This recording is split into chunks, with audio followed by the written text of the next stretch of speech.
अभी आरंभ ही हो रहा था। नगर की ओर से चित्रकारों, संगीतज्ञों, शिल्पकारों और अन्य कलाकारों को, जिन्हें अधिकतर आवासों में प्राप्त स्थान से अधिक की आवश्यकता थी, उन इमारतों में रहने की अनुमति मिल गई थी जो 19वीं शती के कारखानों के रूप में निर्मित हुई थी। उन परित्यक्त कारखानों में अधाह्य दरवाजों, स्नान टबों, फव्वारा स्नान कक्षों और उन्हें गर्म रखने की व्यवस्था हो जाने के बाद कोई कलाकार अधिक खर्च का भार उठाए बिना ही उनमें अधिक स्थान का उपयोग कर सकता था। इन्हें ही कहने थे AIR की अटारियां। 94 बोरी की सबसे ऊपर वाली मंजिल पर स्थित हार्वे कोहेन की अटारी खुली जगह में थी, जो पूर्व में पश्चिम की ओर लगभग 100 फुट लंबी और 25 फुट चौड़ी थी। बोरी की ओर पूर्व दिशा में से इसे पर्याप्त प्रकाश मिलता था और पश्चिम की ओर इसके सिरे पर खिड़कियां भी थी। इसकी छत में रोशनदान भी था। छत में लगी कड़ियां जो खुली थी, फर्श से बाहर फुट की ऊंचाई पर थी।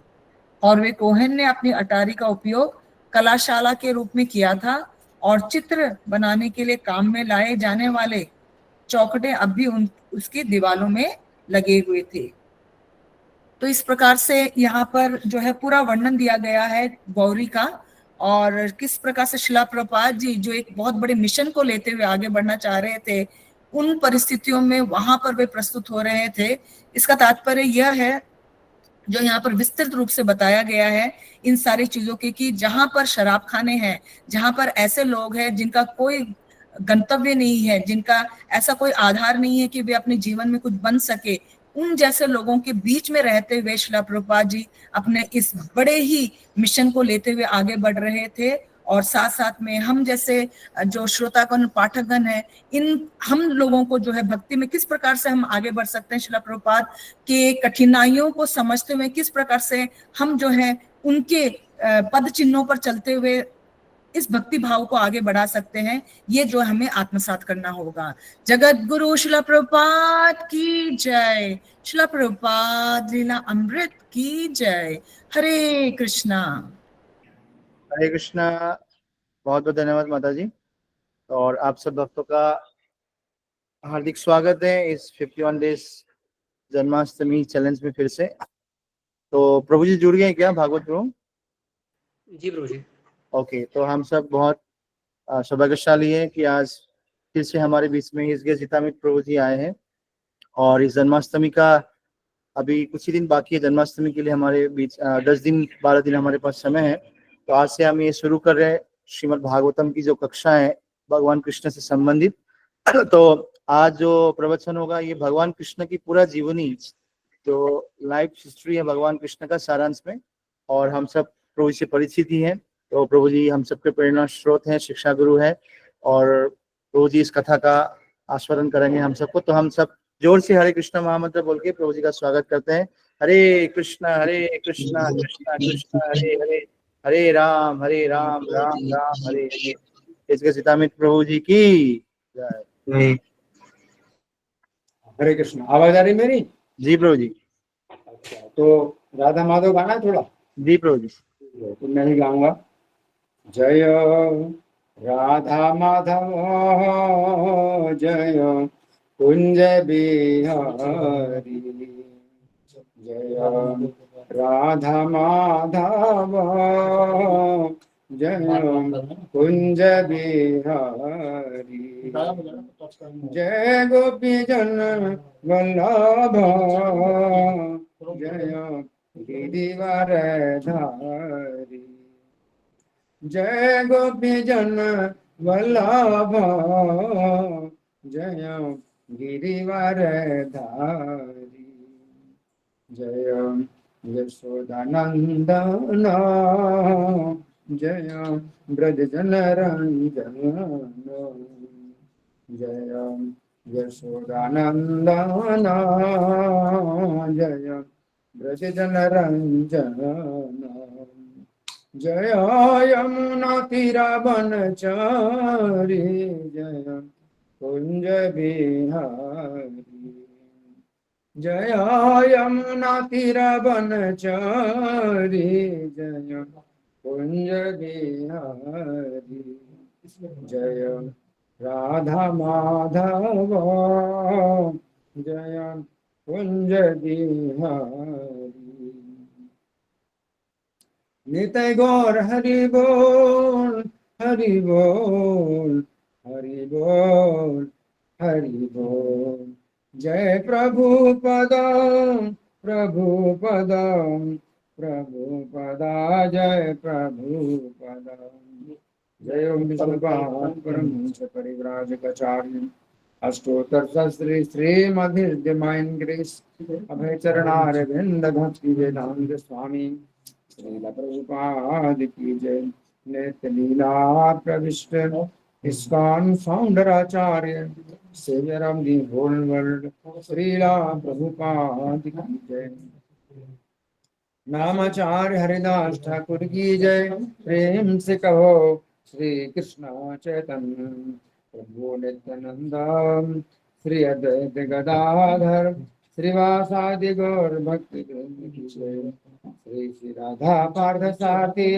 ललिता विशाखा गोप गोपिका श्याम कुंड राधा कुंड गिरि गोवर्धन की जय श्री श्री गौर नेताही की जय श्री श्री सीताराम लक्ष्मण हनुमान की जय श्री श्री लक्ष्मी नरसिंह प्रहलाद महाराज की जय समवेत भक्त वृंद की जय अनंत कोटि वैष्णव वृंद की जय इस्कॉन वर्तमान आचार्य वृंद की जय गौर प्रेमानंदी ऑल ग्लोरीज टू सुंदर डिवोटीज ऑल ग्लोरीज टू सुंदर डिवोटीज ऑल ग्लोरीज टू सुंदर devotees all glories to Shri Guru and Gaurang हरे कृष्णा सब लोग मेरे साथ हैं हरि बोल हरे कृष्णा यस यस प्रभु जी। अच्छा ठीक है तो 10वें स्कंद का जो 90वें अध्याय में भगवान कृष्ण का जीवन चरित्र है तो एक एक अध्याय के संबंध में मैं बताता जाऊंगा तो आप लोग बड़े ध्यान से सुने। जो पहला अध्याय है इसमें कंस वध विषय पूर्ववाक कंस वध के विषय में पहले से ही वार्ता होती है। तो इसमें क्या है कि पहले अध्याय में परीक्षित महाराज सुखदेव गोस्वामी से विशेष जिज्ञासा करते हैं कि आपने जो है सूर्य वंश का भी वर्णन किया चंद्र वंश का भी वर्णन किया और भगवान कृष्ण के जो है जीवन चरित्र की कई बातें आपने बतलाई तो उनमें मेरे कई संदेह हैं।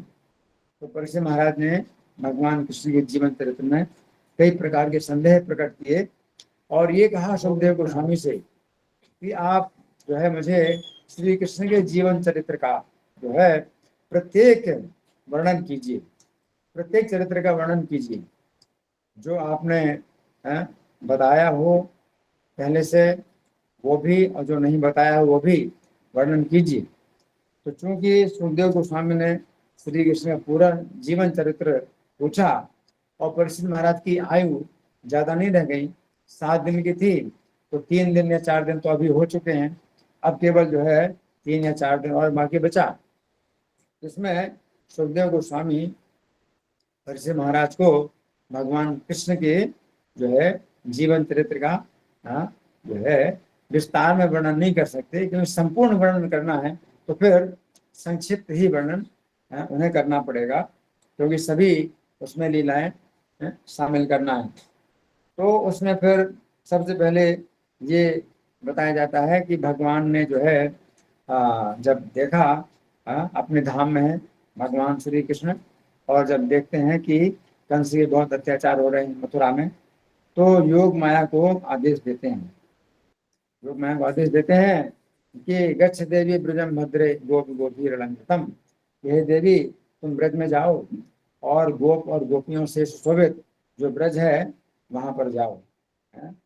और ये कहा कि जो देवकी के गर्भ में मेरा जो है धाम है यानी शेष धाम शेष जी हैं उनको खींच करके जो है आप रोहिणी के गर्भ में आप जो है प्रवेश कराओ और फिर यशोदा के गर्भ से तुम भी जन्म लेना जिस समय मैं जन्म लूंगा देवकी के 8वें गर्भ से तो तुम यशोदा के गर्भ से जन्म लेना। और योग माया जो है भगवान की परिक्रमा करके भगवान के आदेश के अनुसार सब कार्य करती है। और फिर ये वर्णन आता है मथुरा का कि देवकी का विवाह वसुदेव जी के साथ हो रहा है, और कंस चूंकि देवकी का बड़ा भाई है, उग्रसेन का पुत्र है कंस, और उग्रसेन से छोटे भाई जो देवक हैं उनकी पुत्री देवकी है। तो कंस अपनी छोटी बहन देवकी के प्रति बहुत स्नेहिल है। इस प्रकार से वो देवकी को जो है ससुराल में छोड़ने के लिए जा रहा है। तो घोड़ों की उसने लगाम पकड़ी हुई है और रथ को ले जा रहा है, और रथ में देवकी और वसुदेव बैठे हुए हैं, और कंस जो है पैदल चलते हुए घोड़ों की लगाम पकड़े हुए पैदल चल रहा है, रथ को चला रहा है, आगे बढ़ा रहा है। और उसी समय आकाशवाणी होती है कि मूर्ख कंस, तो जिस अपनी छोटी बहन देवकी के प्रति इतनी स्नेह का जो है व्यवहार कर रहा है, तो उसी का जो 8वां पुत्र है वो तेरी हत्या करेगा। तो जैसे ही आकाशवाणी सुनता है कंस, तो देखिए उस समय विवाह का अवसर था और मांगलिक बाजे बज रहे थे, मांगलिक गीत गाए जा रहे थे। उसी समय उसने जो है इतना दुष्ट और इतना क्रूर और इतना निर्लज्ज कि उसी समय उसने देवकी के सिर के बाल पकड़ लिए और दाहिने हाथ में उसने तलवार ले ली और गर्दन काटने के तैयार हो गया कि इसके 8वां पुत्र जो है मेरी हत्या करेगा तो मैं इसी की हत्या कर देता हूँ। उस समय वसुदेव जी फिर जो है कंस को समझाते हैं। कंस किसी प्रकार नहीं मानता है, तो वसुदेव जी कहते हैं कि ठीक है, अगर तुम्हें देवकी के 8वें पुत्र से भय है तो मैं वचन देता हूँ कि तुम देवकी की हत्या मत करो, लेकिन इसके जो पुत्र होंगे तो एक एक पुत्र जैसे पैदा होंगे मैं तुम्हारे हवाले करता रहूंगा और तुम उनका वध कर सकते हो।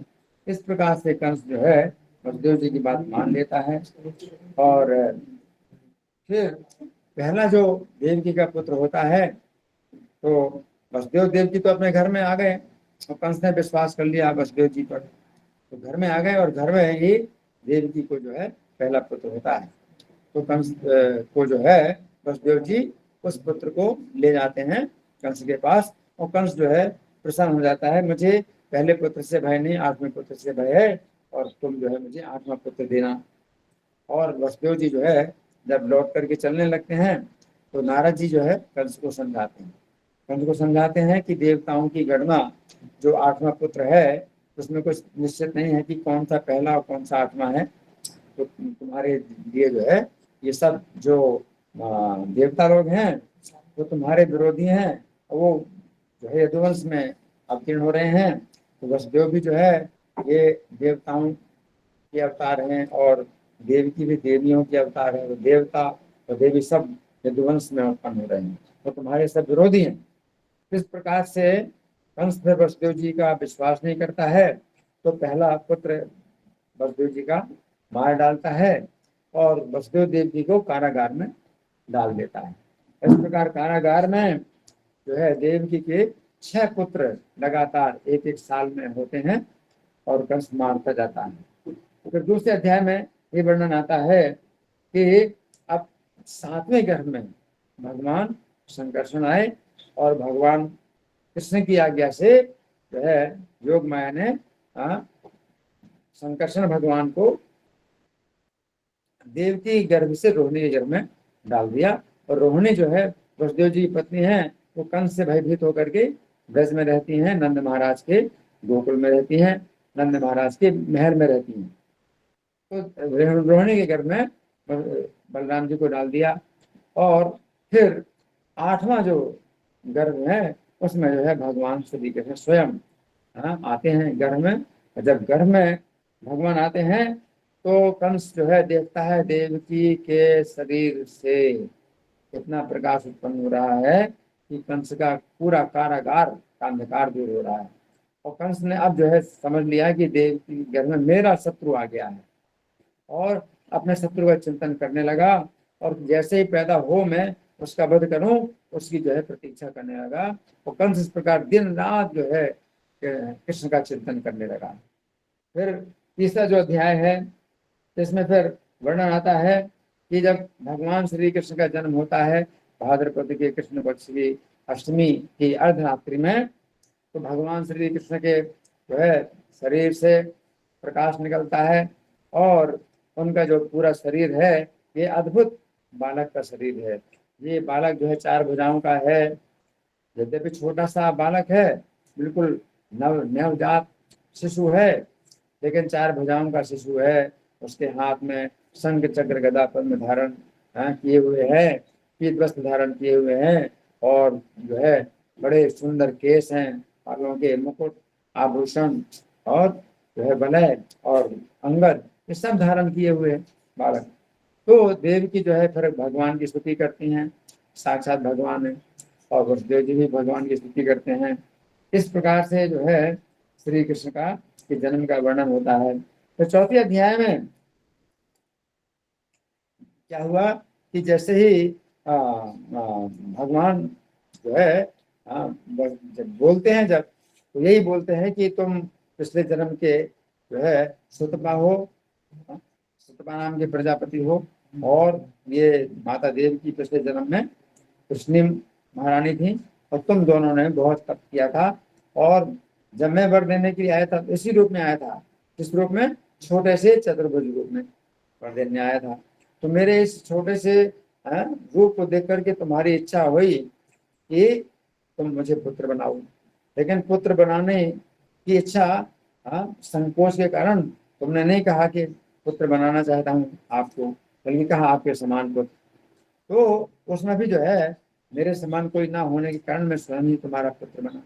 तो पहले जन्म में कृष्ण गर्भ के नाम से मेरा अवतार हुआ था तुम्हारे घर में। फिर दूसरा जन्म हुआ तो तुम कश्यप मुनि थे, और ये माता जो देव की हैं अदिति थी, तो दूसरे अवतार में वामन देव हुआ, और अब तीसरे अवतार में फिर मेरा जन्म हुआ है। और मैंने ये रूप इसलिए दिखाया है आपको, इसी रूप में मैंने आपको वचन दिया था कि मैं आपका पुत्र बनूंगा। इस प्रकार से जो है भगवान की आज्ञा से वसुदेव जी जब ले जाते हैं कंस के कारागार से कृष्ण को, तो समय अपने आप ही जितने पहरेदार हैं वो सो जाते हैं, और जो हथकड़ी बेड़ियां हैं वसुदेव जी की वो खुल जाती हैं, और जो दरवाजे हैं वो भी अपने आप ताले खुल जाते हैं, और द्वार एकदम खुल जाता है, और भगवान को जो है वसुदेव जी ले जाते हैं गोकुल में। और वहाँ गोकुल में भी सब ब्रजवासी सो रहे हैं, नंद महाराज के भवन में माता यशोदा भी सो रही है। माता यशोदा को योग माया की जो है रूप में पुत्री प्राप्त हुई है, यशोदा जी को कुछ भी पता नहीं है कि उन्हें पुत्र हुआ या पुत्री हुई। और वसुदेव जी पुत्री को ले लेते हैं अपने गोद में, और कृष्ण को माता यशोदा की सैया में सुला देते हैं, और फिर उसी प्रकार आ जाते हैं, और दरवाजे अपने आप बंद हो जाते हैं योग माया की शक्ति से, और वसुदेव जी की हथकड़ी बेड़ियां भी ज्यों की त्यों हो जाती हैं। और उस समय फिर जो है जो कन्या है वो रुदन करती है, कन्या के रोने की आवाज सुन करके जो पहरेदार हैं वो जागते हैं, और पहरेदारों को कुछ भी पता नहीं चला कि देवकी से कृष्ण का जन्म हुआ, और वसुदेव जी लेके चले गए गोकुल, गोकुल से आ गए वापस। अब वो पहरेदारों ने तुरंत कंस को सूचना दी कि तुम्हारा शत्रु ने जो है जन्म दिया। और कंस जो है अब गिरता पड़ता दौड़ता दौड़ता आया, और बहुत भयभीत अवस्था में आया, मेरा शत्रु मेरा शत्रु।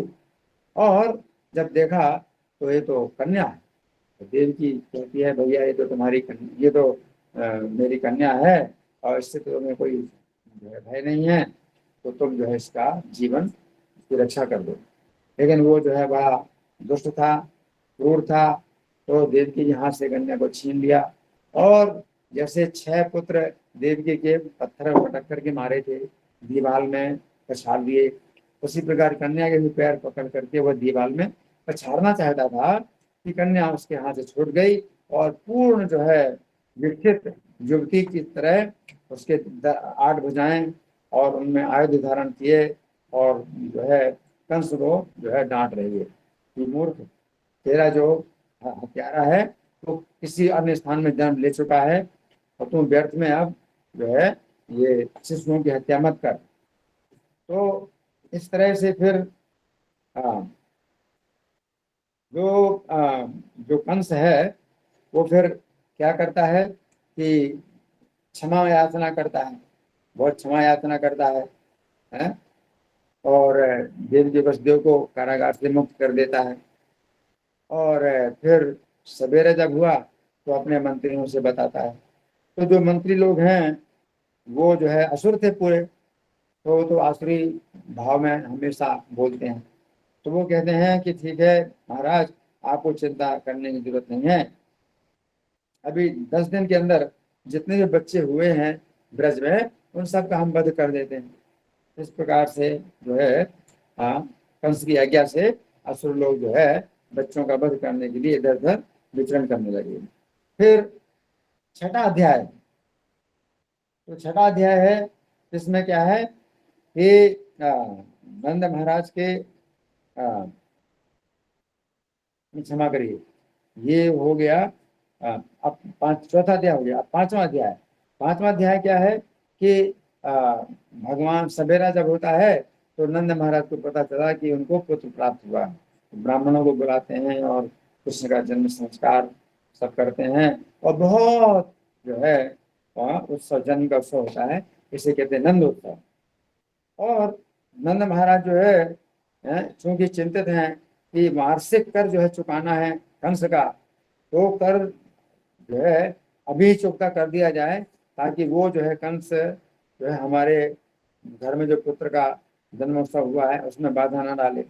तो स्वयं नंद महाराज जो है छकड़ों में जो है लाद करके बहुत सा गोरस, दूध, दही वगैरह सब मथुरा जाते हैं कंस को देने के लिए। तो साल में एक बार देना होता है, ये इसी समय क्यों देने, क्योंकि कंस जो है कहीं कृष्ण के जन्म में बाधा ना डाले। तो फिर कंस को जो है सब कर चुकता करके वसुदेव जी से नंद महाराज का जो है मिलन होता है।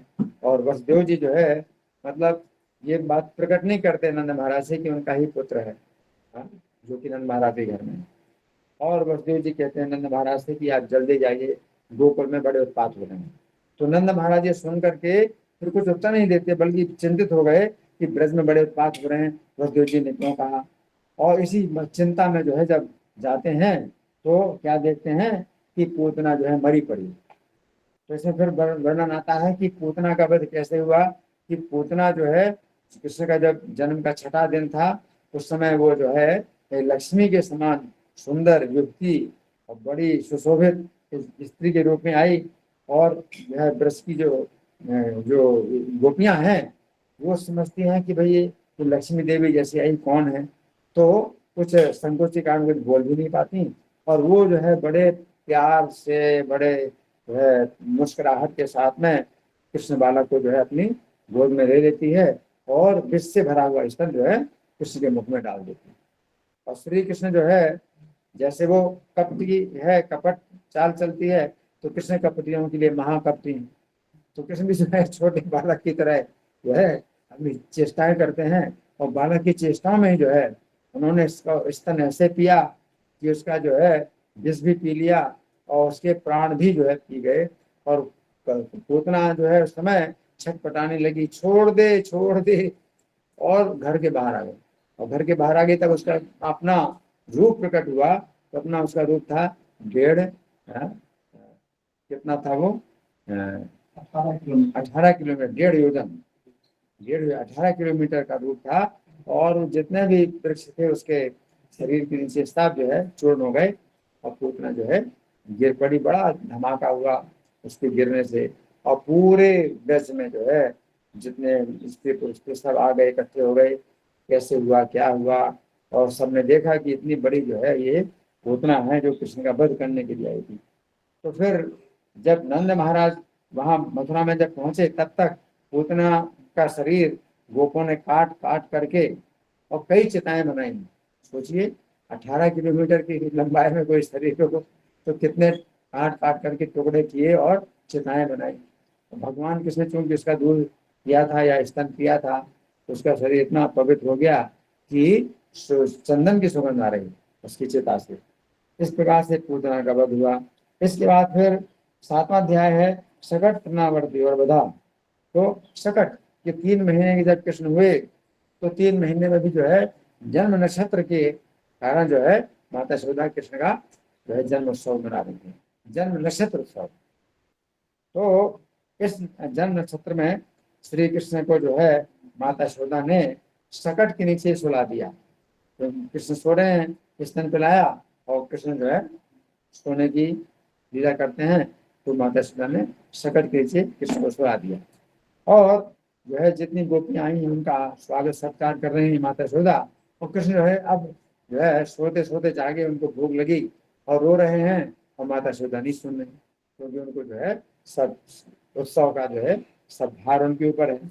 उस समय कृष्ण ने जो है पैर उछाला, और पैर को उछलने से ही सकट इतना मतलब हुआ, टेढ़ा हुआ कि पूरा उलट गया, और जितने भी दही दूध के मिट्टी के बर्तन पे सब फूट गए। और यहाँ अब उस समय बड़े भारी जो है ये है आतंकित हो गए सब लोग कि कैसे हो गया। तो कोई भी विश्वास नहीं कर पाया कि कृष्ण के इतने कोमल चरण से जो है तो प्रहार से सकट, इतना बड़ा सकट उलट गया। सकट जैसे पूरा ट्रक लोड में भरा हुआ, और कैसे उलट जाएगा सकट, तो किसी को विश्वास नहीं हुआ, जबकि बालकों ने बताया कि कृष्ण ने ही पैर अपना उछाला था।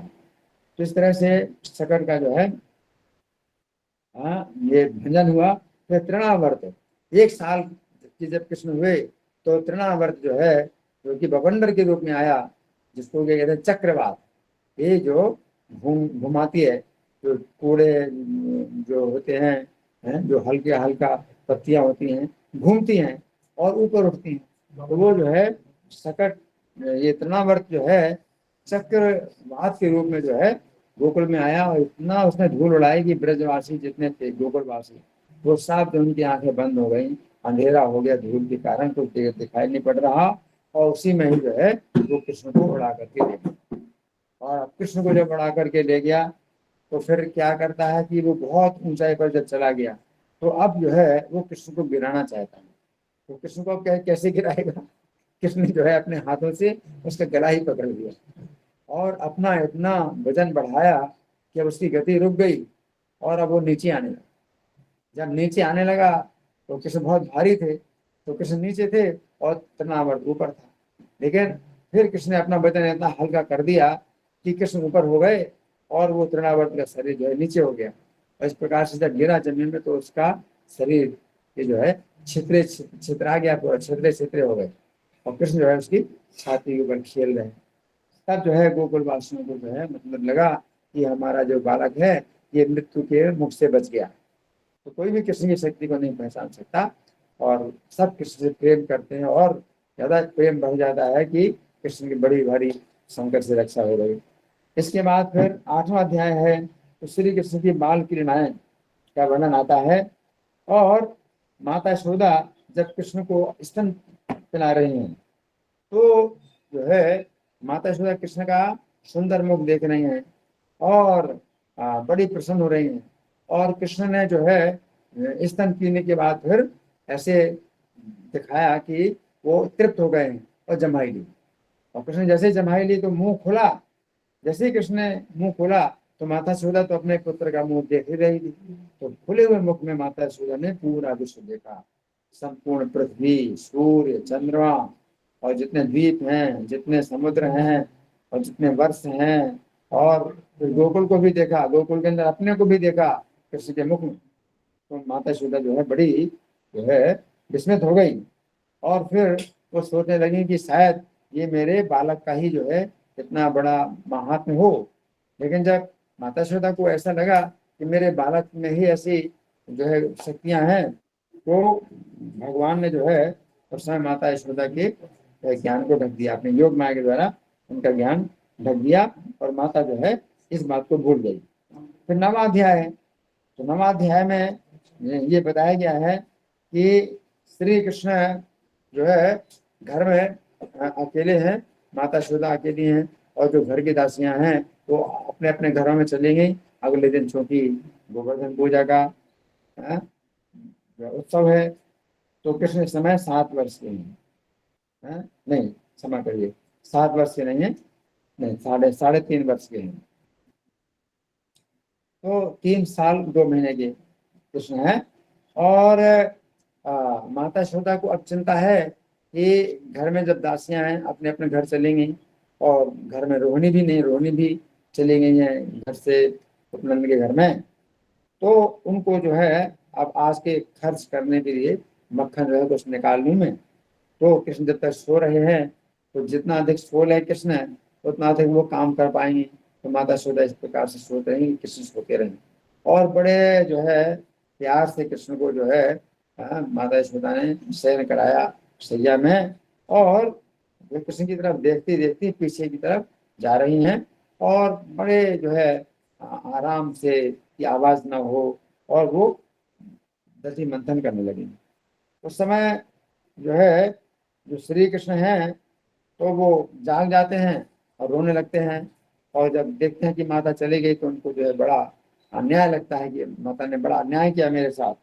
और कृष्ण जो है आ जाते हैं और उसको जो मंथन की जो मथानी है तो उसको पकड़ लेते हैं, और माता को जो है मना करते हैं कि तुम्हारा कोई काम नहीं है, तुम्हें मेरे साथ रहना है। और माता यशोदा भी अपना काम बंद करके कृष्ण को स्तन पिलाने लगती हैं। और जब कृष्ण स्तन पी रहे हैं उसी समय माता यशोदा को याद है कि दूसरे घर में जो है कई दूध रखे हुए हैं, और वो जो है उबलेंगे तो फिर दूध बहेगा। तो कृष्ण को जो है वहीं पर उतार करके और माता यशोदा जो है जल्दी से जाती हैं तो दूध की रक्षा करने के लिए। और कृष्ण को जो है उस समय क्रोध आता है, माता जो है मुझे मैं स्तन पी रहा था, मुझे छुड़ा दिया स्तन, मेरा स्तन छुड़ा दिया। तो जो है कृष्ण ने सिल बट्टा जहाँ रखा था तो जो बट्टा था उसी को मार करके और वो जो मंथन का जो मटका है उसको फोड़ देते हैं। और जब पूरा जो है जो दही है वो तो उसमें मतलब मंथन होने से वो मतलब और ज्यादा पतला हो गया था, तो वो पूरे कमरे में फैल गया। और कृष्ण जो है वहां से जो है निकल करके दूसरे घर में चले गए, और वहां शीके में रखा हुआ जो मक्खन था तो चारपाई जो खड़ी थी उसकी रसैनी बना करके और उखल को जो है उल्टा करके उखल के ऊपर खड़े हो गए और मक्खन खाने लगे और बंदर को भी देने लगे। उस समय रक्षा करके तो देखती हैं कृष्ण नहीं है, कृष्ण के पैरों के निशान बने हैं। तो वहां पर आती हैं और कृष्ण को देखती हैं। तो कृष्ण जो है जो चोरी कर रहे थे मक्खन की, तो उखल से जो है दौड़ करके भागते हैं और माता यशोदा कृष्ण को पकड़ने के लिए भागती हैं। तो उस समय कृष्ण जो है जब भागते हैं तो माता यशोदा पकड़ नहीं पाती, लेकिन कृष्ण जब पीछे की तरफ देखते हैं तो फिर माता यशोदा उनको पकड़ लेती हैं।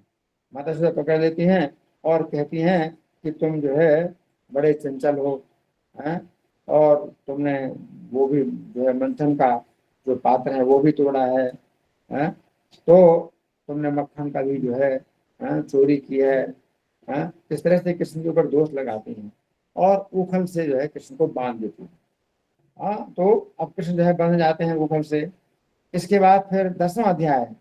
10वें अध्याय में ये वर्णन आता है कि श्री कृष्ण उखल से बंधे हुए हैं और घुटनों के बल चलते जा रहे हैं और उखल जो है पीछे पीछे चलता जा रहा है। और कृष्ण की दृष्टि उन अर्जुन वृक्षों के ऊपर पड़ती है जो कि नलकुबर और मणिग्रीव कुबेर के 2 पुत्र थे, वो नारद जी के हिसाब से अर्जुन के वृक्ष बने हैं और जुड़वा वृक्ष बने हुए हैं। तो श्री कृष्ण जो है उनका उद्धार करने के लिए नारद जी ने जो वचन दिया था कि भगवान कृष्ण तुम्हारा उद्धार करेंगे, तो 36,000 साल से जो है ये वृक्ष यहाँ नंद महाराज के आंगन में खड़े हुए थे और बहुत मजबूत थे और जुड़वा थे। जुड़वा पेड़ तो और ज्यादा मजबूत होते हैं, है ना। तो भगवान कृष्ण जो है छोटे से बालक हैं, तो अर्जुन के वृक्षों के बीच में से निकल जाते हैं और ऐसे जैसे उन्हें कुछ पता नहीं है उखल को खींचते जाते हैं, उखल फंस जाता है। और कृष्ण को जैसे पता नहीं है बालक की चेष्टा से कि कृष्ण आगे बढ़ने की कोशिश करते हैं और उखल का धक्का जो लगता है तो दोनों वृक्ष जो है ऐसे गिरते हैं कि इधर से उधर, यानी कृष्ण की तरफ भी नहीं गिरते और जो बालक कृष्ण के साथ थे वो पीछे थे, तो वृक्ष जो है ऐसे गिरते हैं दोनों साइड में, एक दूसरे से बिल्कुल विरोधी दिशा में। गिर जाते हैं और बहुत तेज आवाज होती है। तो पूरे जो ब्रज के वासी हैं सब वहां पर आ जाते हैं और देखते हैं कि इतने बड़े वृक्ष कैसे गिर गए। ना तो आंधी चली, ना पानी बरसा, और ना कोई हाथी है आया कि गिराए पेड़ों को, और इतने मजबूत पेड़ कैसे गिर गए। इस प्रकार से ये जो है अर्जुन वृक्षोच्छेद है ना। तो ये 10वां अध्याय है।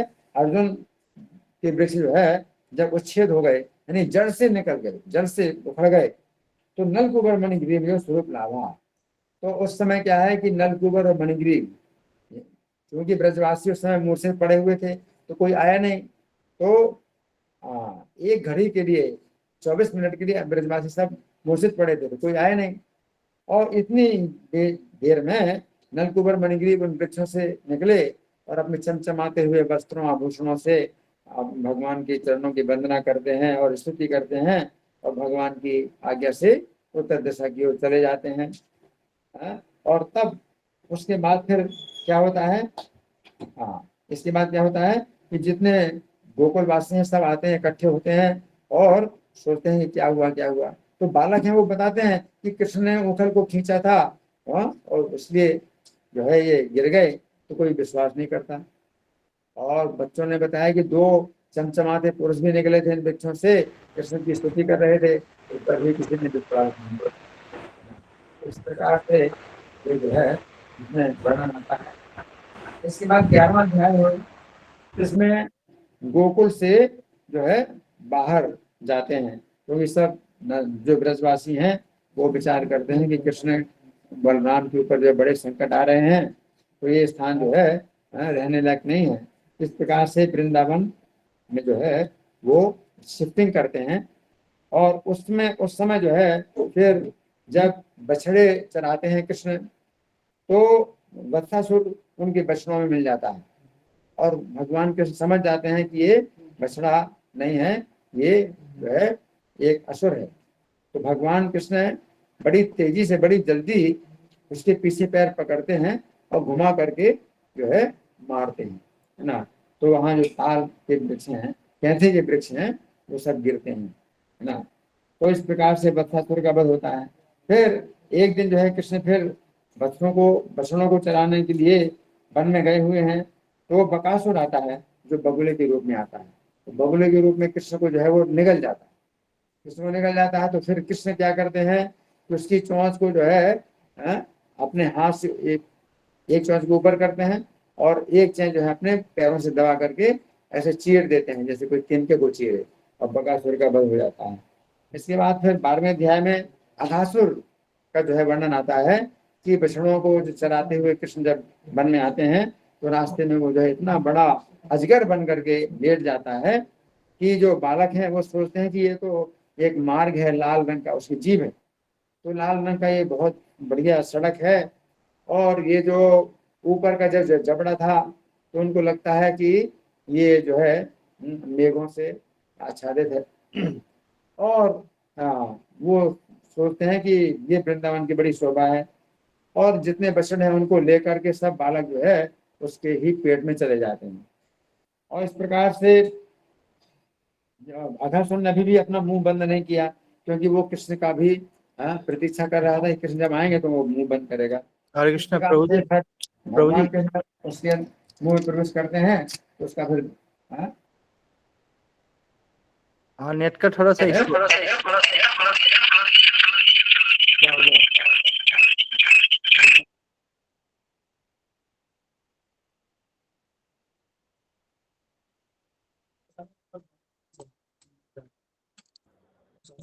आशीष को ये सही है, ये सही है। अभी दोबारा बताऊं क्या? नहीं वो सही था, थोड़ा वीडियो। मेरी आवाज आ रही? जी जी प्रभु जी। हरे कृष्णा जी हरे कृष्णा। हाँ जी जी सही है प्रभु जी। आ रही मेरी आवाज? जी प्रभु जी। आपकी आवाज नहीं आ रही? आशीष को आवाज आ रही है?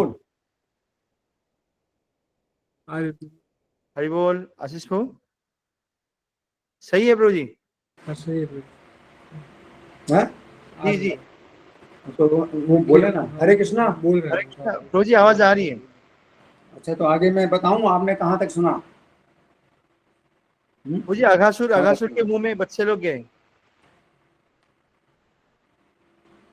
हरे कृष्णा।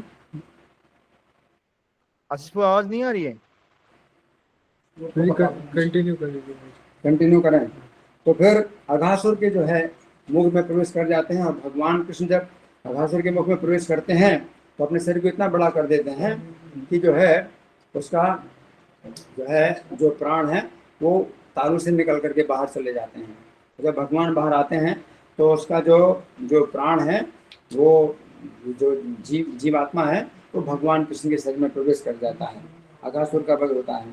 इसके बाद फिर 13वां अध्याय ब्रह्मा जी का मोह, कि ब्रह्मा जी को जो है जब देखा भगवान कृष्ण क्या करते हैं, बालकों के साथ में भोजन कर रहे हैं, उनका भी जूठा खा रहे हैं, तो ब्रह्मा जी को जो है थोड़ा इच्छा हुई कि भगवान की कुछ ऐसी लीला देखें जिससे कि उनकी श्रद्धा भगवान के प्रति बढ़े।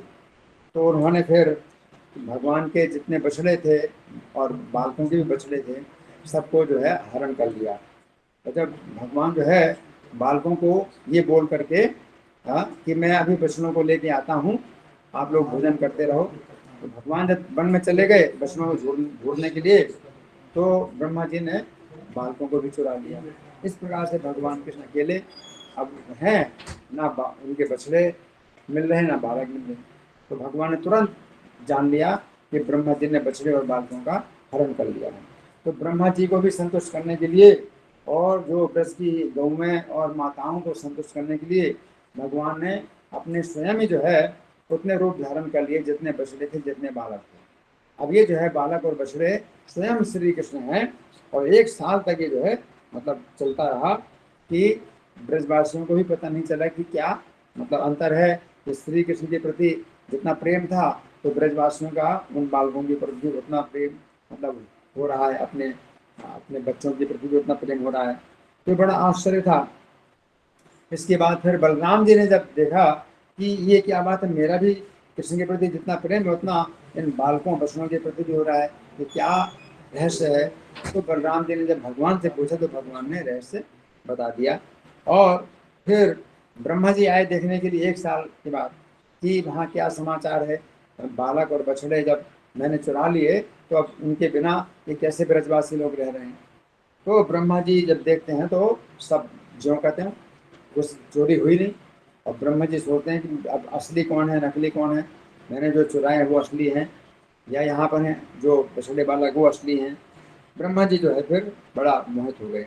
इसके बाद फिर 14वां अध्याय है, उसमें भगवान कृष्ण जो है अपनी माया प्रकट योग माया प्रकट करते हैं, और ब्रह्मा जी फिर देखते हैं कि जो बछड़े बालक जो चुराए थे वो असली तो ब्रह्मा जी के ही पास हैं, लेकिन ये जो है सब चतुर्भुज रूप में हैं, जितने बछड़े बालक हैं सब चतुर्भुज रूप में हैं। और ब्रह्मा जी जो है फिर भगवान की स्तुति करते हैं। 15वें अध्याय में धेनुकासुर का वध है, वो गधे के रूप में आता है और ताल वन में जो है वो वहाँ जो है अपना अधिकार करता है। तो बालकों के कहने पर भगवान ताल वन में जाते हैं ताल के फल खाने के लिए, और धेनुकासुर आता है आक्रमण करता है। तो भगवान उस गधे के जो है बलराम जी जो है धेनुकासुर का वध करते हैं, और धेनुकासुर के और भी जो साथी थे वो तब गधे के रूप में थे। तो कृष्ण बलराम सबके पिछले पैरों को पकड़ पकड़ करके और ताल के पेड़ों को भी गिराते हैं और उनको मारते हैं। इसके बाद 16वां अध्याय है काली नाग का दमन। तो काली नाग जो है ये गरुड़ जी के भय से यहाँ पर रहता था, ये यमुना के हृदय में, और उनके भगवान के बछड़े जो है और बालक थे, उन्होंने पानी पिया उस हृदय का तो मर के गिर गए क्योंकि विषैला था। तो फिर भगवान जो है उस काली नाग को बाहर निकालने के लिए यमुना जल में कूदते हैं, और इस प्रकार से यमुना का काली नाग का दमन करते हैं। तो यमुना का जल जो है फिर शुद्ध हो जाता है, उसका जहर नहीं रहता। इसके बाद 17वां अध्याय है दावाग्नि। जंगल में जो है नहीं, जंगल की नहीं, ये रात में काली नाग की जो घटना के बाद रात हो गई थी तो ब्रजवासी लोग वहीं पर ही सो गए यमुना के तट पर, और रात में वहाँ पर ही जो है जो दावानल लगी, जंगल की आग लगी, तो सब जो है कृष्ण को पुकारने लगे रक्षा करो। तो भगवान कृष्ण ने जो है अपने मुंह से ही जो है वो अग्नि को पी लिया और सब ब्रजवासियों की रक्षा हुई। इस बार 18वां अध्याय प्रलम्बासुर का वध है।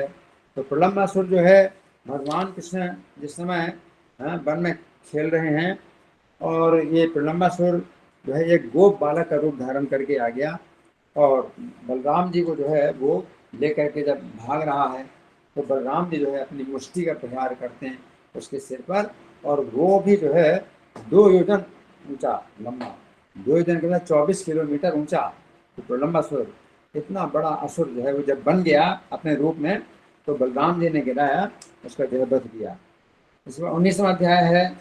इसमें दावाग्नि प्रशमनम। अब जंगल में आग लगती है, जब अपने बछड़े चराते हैं तो जंगल में आग लगती है और उस समय जो है अब भगवान जो है इस समय तो गौएं चराने लगे हैं तो जंगल में जो है जो गौएं हैं वो जंगल की आग से घिर गई और वो जो है रहा रही हैं, कृष्ण को पुकार रही हैं। तो भगवान कृष्ण जो है फिर जंगल की आग को भी पी लेते हैं और बालकों को भी कहते हैं आंखें बंद कर लो और भांडी वट में जो है सब अपने आप आ जाते हैं।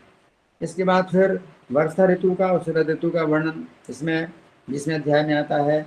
21वें अध्याय में गोपी गीतम है कि गोपियां हैं वो गीत गाती हैं भगवान कृष्ण के जो है सौंदर्य के संबंध में, भगवान कृष्ण का जो कितना आकर्षण है। और इसके बाद 22वां अध्याय है। इसमें गोप कन्याएं भगवान कृष्ण को अपना पति बनाने के लिए कात्यायनी की पूजा करती हैं और जो भगवान जो है उनकी इच्छा पूर्ण करने के लिए उनके वस्त्रों का हरण करते हैं। फिर 23वां अध्याय है। उसमें ब्राह्मणों की जो पत्नियां हैं तो वे जो है अपने पतियों के आज्ञा से वे यहाँ ब्रज में एक वन में आकर के जो है यज्ञ करते हैं ब्राह्मण लोग और भगवान कृष्ण जो है बलराम जी के साथ में और सब गोप बालकों के साथ में घूमे चला रहे हैं। तो बालकों ने कहा कि हमें भूख लगी है तो भगवान ने कहा कि तुम ब्राह्मणों से जो यज्ञ कर रहे हैं तो भोजन मांगो। तो ब्राह्मणों ने भोजन नहीं दिया और बात तक नहीं की तो बड़ा अपमान हुआ। तो बालक जो है जब भगवान के पास वापस आए तो भगवान ने कहा तुम उनकी पत्नियों के पास जाओ, उनकी श्रद्धा मेरे प्रति है। तो यह भगवान की आज्ञा जो है सुनाई बालकों ने उनकी पत्नियों को। तो ब्राह्मणों की पत्नियां जो है यज्ञ के बीच में ही अपने थाल भर भर करके भगवान के पास लाती हैं। इस प्रकार से भगवान उनको जो है वरदान प्रदान करते हैं। इस 24वां अध्याय है इंद्र का यज्ञ। तो भगवान 7 वर्षीय हो चुके हैं और इंद्र का यज्ञ हो रहा है तो यज्ञ की तैयारियां हो रही हैं। तो भगवान जब पूछते हैं ब्रजवासियों से नंद महाराज से इंद्र का यज्ञ तो भगवान ने कहा क्यों इंद्र के यज्ञ की क्या जरूरत है, हम लोग जो है गोवर्धन पर्वत की पूजा करें, गौओं की पूजा करें और ब्राह्मणों की पूजा करें, वही हमारे लिए सबसे अच्छा है। तो इस प्रकार से इंद्र का यज्ञ की जो सामग्री थी उससे जो है गोवर्धन की पूजा होती है।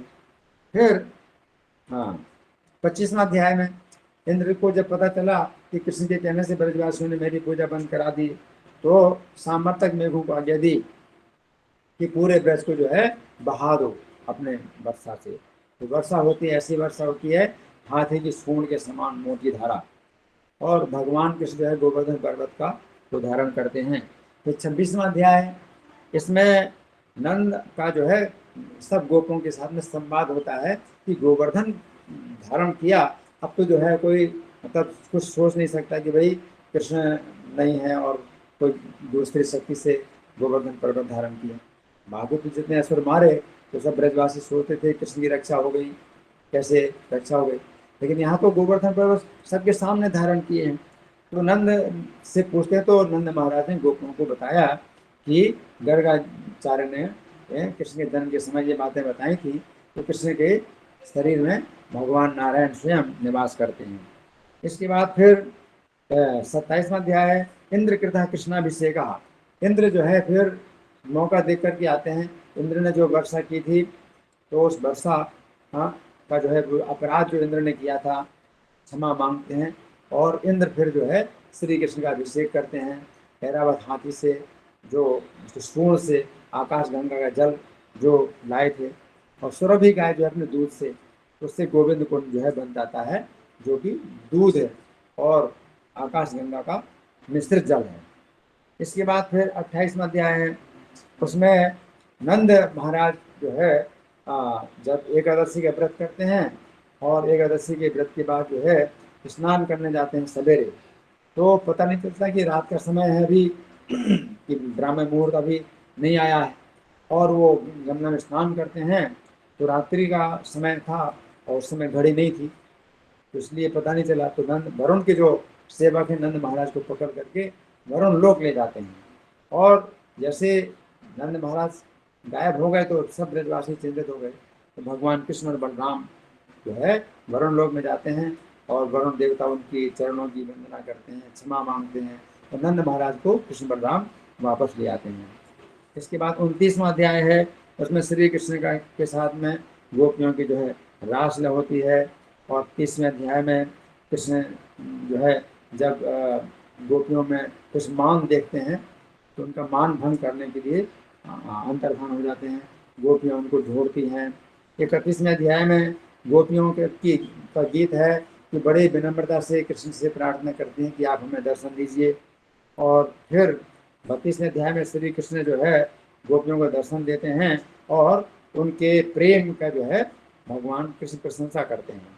फिर 33वां अध्याय है, भगवान की रास लीला होती है, उसमें वर्णन होता है।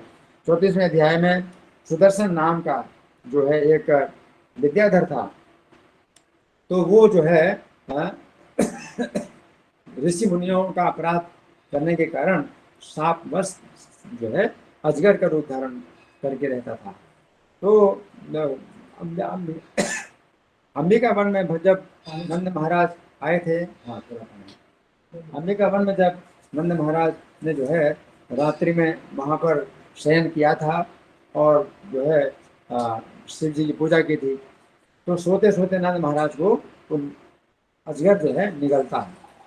तो उसमें भगवान के सामने चरण के का स्पर्श करके ही उसका जो है उद्धार करते हैं और वो अजगर का रूप छोड़ करके वो सुदर्शन नाम का विद्याधर बन जाता है और उसने फिर जो है भगवान कृष्ण की स्तुति की। इसके बाद फिर 35वां अध्याय है, इसमें गोपी गीतम है, गोपियाँ जो है भगवान का गुणगान करती हैं। 36वां अध्याय है, अक्रूर जी को जो है कंस भेजता है कि कृष्ण बलराम को मथुरा ले आओ ताकि हम जो है उनका जो है छल कपट से उनकी हत्या कर लें।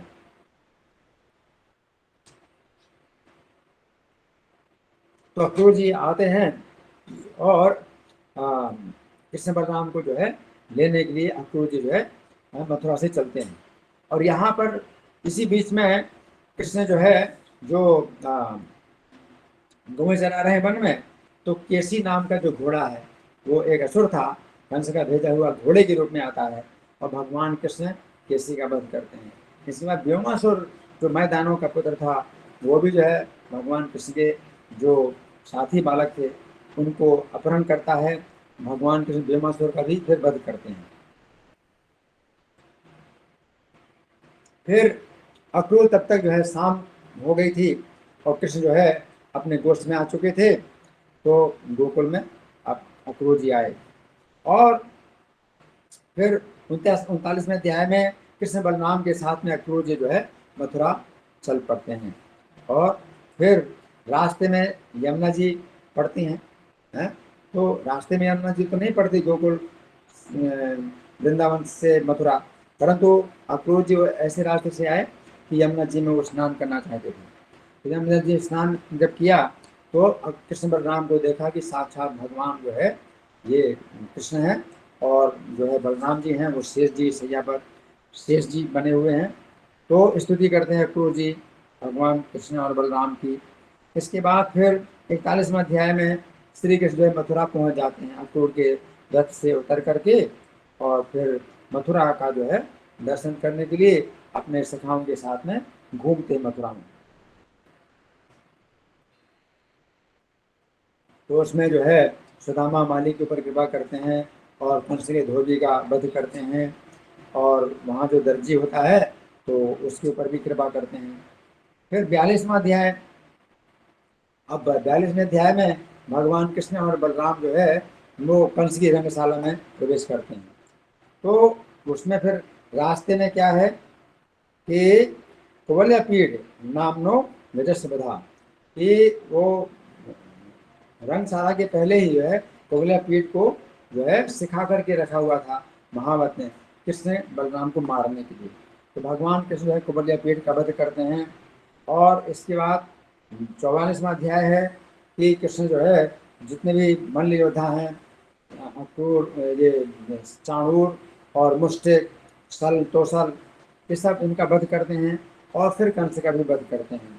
फिर 45वें अध्याय में भगवान कृष्ण को जो है अब उपनयन संस्कार किया जाता है और सांदीपनि मुनि के आश्रम में भेजा जाता है जो उज्जैन में रहते हैं। और वहाँ 64 दिन रात में भगवान 64 विद्याएं ग्रहण कर लेते हैं। और फिर दक्षिणा के रूप में 1 साल पहले जो डूब गया था समुद्र में, सांदीपनि मुनि का जो पुत्र था, उसको जो है वो यमलोक से वापस ला करके और गुरु को जो है वापस करते हैं।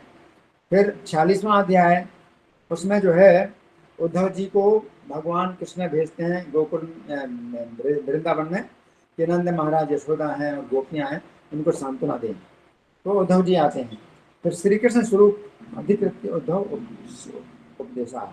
तो फिर सब जो है जो ब्रजवासी हैं वो देखते हैं उद्धव जी को कि श्री कृष्ण ही वस्त्र धारण किए हुए हैं और जो है उनके कृष्ण के समान उनका रूप रंग भी है। तो फिर उद्धव जी जो है इन सब लोगों को जो है गोपियों को भी उपदेश देते हैं, भगवान कृष्ण का संदेश बताते हैं। 48वें अध्याय में श्री कृष्ण जो मथुरा में जब रास्ते में जो त्रिवक्रा मिली थी कुब्जा, तो उसका चंदन स्वीकार किया था और उसने कहा था कि मेरे घर में आना। तो भगवान उस वचन को पूरा करने के लिए जो है त्रिवक्रा जो कुब्जा है उसके घर में जाते हैं और फिर अक्रूर के भी घर में जाते हैं। अक्रूर ने अपने घर में बुलाया था तो भगवान ने कहा था नहीं, अभी हम कंस का वध करेंगे पहले। तो फिर अक्रूर के घर में भी जाते हैं और अक्रूर जी को जो है हस्तिनापुर भेजते हैं कि उनके जो भक्त हैं 5 पांडव हस्तिनापुर में रहते हैं और वो जो धृतराष्ट्र है अपने पुत्रों के साथ और पांडु के पुत्रों के साथ कैसा व्यवहार कर रहा है ये पता लगाना है। तो अक्रूर जी जो है हस्तिनापुर जाते हैं। 49वां अध्याय है, हस्तिनापुर में जाते हैं और अक्रूर जी ने देखा भी कि कुंती महारानी और 5 पांडव बड़े भयभीत हैं, आतंकित हैं, क्योंकि ये जो है शत्रु के रूप में इनकी हत्या करने की योजनाएं बनाते हैं। तो अक्रूर जी जो है कुंती महारानी को भी सांत्वना प्रदान करते हैं। इसके बाद फिर 50वां अध्याय है, इसमें क्या है कि जरासंध जो है आक्रमण करने वाला है अभी, और जरासंध ने आक्रमण पहले कर चुके हैं, 17 आक्रमण कर चुका था, 18वां आक्रमण करने वाला है। और इसी बीच में कालयवन ने भी जो है अपने 3 करोड़ लेछों की सेना से मथुरा को घेर लिया। तो भगवान फिर क्या करते हैं कि द्वारका में जो है पूरा निर्माण कराते हैं, पूरा शहर का निर्माण कराते हैं और रात रात में ही मथुरा से जो है सब यादवों को द्वारका में शिफ्टिंग करा देते हैं।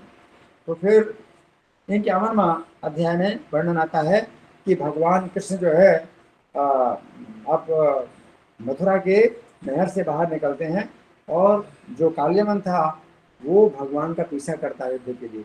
और भगवान जो है दौड़ते दौड़ते जाते हैं, भगवान को सब कुछ पता है, मुचकुंद की गुफा में भगवान प्रवेश करते हैं और वहाँ पर जो है भगवान छिप जाते हैं और मुचकुंद जो सो रहे थे तो उनको जो है वो कृष्ण समझ करके काल्यवन जो है लात मारता है।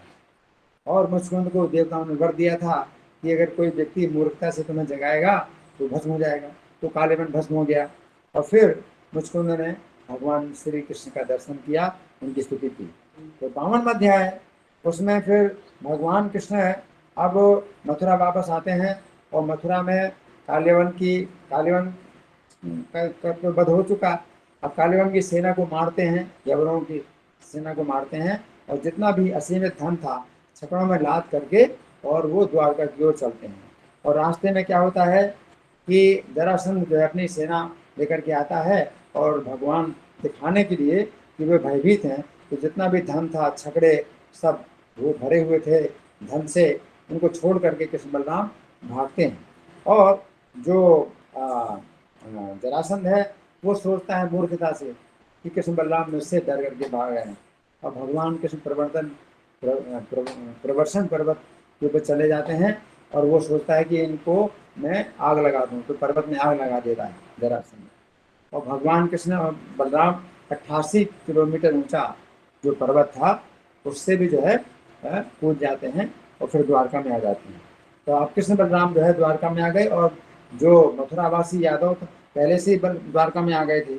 इसके बाद फिर बलराम जी का विवाह होता है, जो कि उनकी जो राजा रेवत थे, तो उनकी कन्या रेवती के साथ में बलराम जी का विवाह होता है।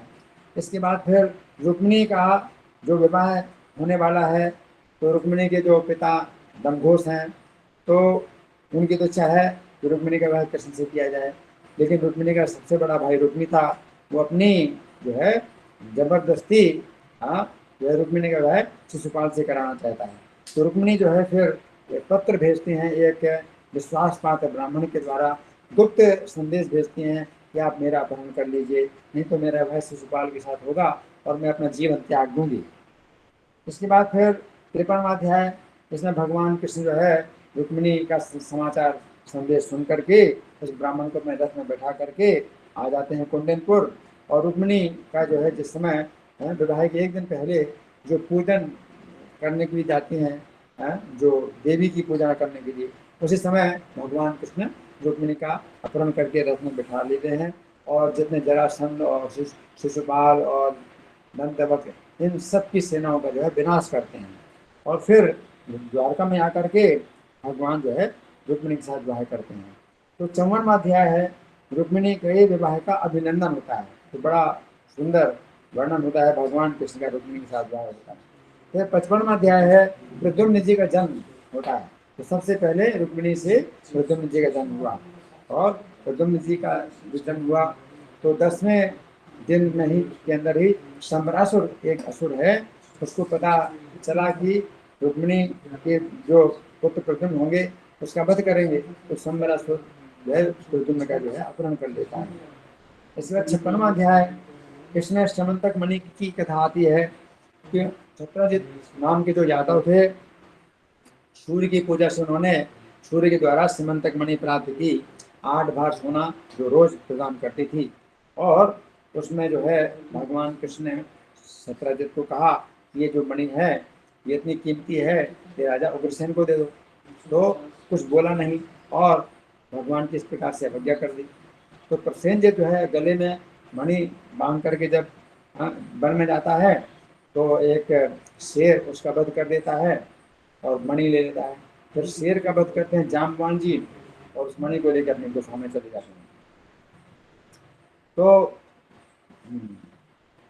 तो इस प्रकार से जो है फिर भगवान कृष्ण उस गुफा के अंदर जाकर के जामवान को पराजित करते हैं और मणि लाते हैं। और जामवती जो उनकी पुत्री थी उनको भी साथ में लेके आते हैं। तो जामवती को जो है अपने साथ में लाए और मणि साथ में लाए, भगवान द्वारका में आते हैं। तो इस समय जो है फिर सत्यजित को सबके सामने मणि प्रदान करते हैं और भगवान सत्यजित भी बड़ा लज्जित होता है कि उसने भगवान के ऊपर कलंक लगाया था। अब इसके बाद 57वां अध्याय है, ये सत्यजित जो है के पास चूंकि मणि है, तो अक्रूर हैं और कृतवर्मा हैं मिल करके सद्धन्वा से कहते हैं कि तुम सत्यजित का वध कर दो और मणि ले दो। तो सद्धन्वा जो है सत्यजित को रात में आकर के सोते हुए वध कर देता है और मणि लेकर के भाग जाता है। उस समय भगवान कृष्ण को जब पता चलता है कि सत्यजित का वध हुआ तो वो जो है पीछा करते हैं, उसका सद्धन्वा का पीछा करते हैं और फिर सत्यजित का वध करके और मणि ला करके फिर वो जो है सद्धन्वा का वध करते हैं, लेकिन मणि नहीं मिलती है उसके पास। तो फिर बाद में जो है अक्रूर जी को बुलाया भगवान कृष्ण ने और कहा कि आपके पास मणि है तो आप दिखा दो मणि, बाकी आपके पास रहेगी मणि।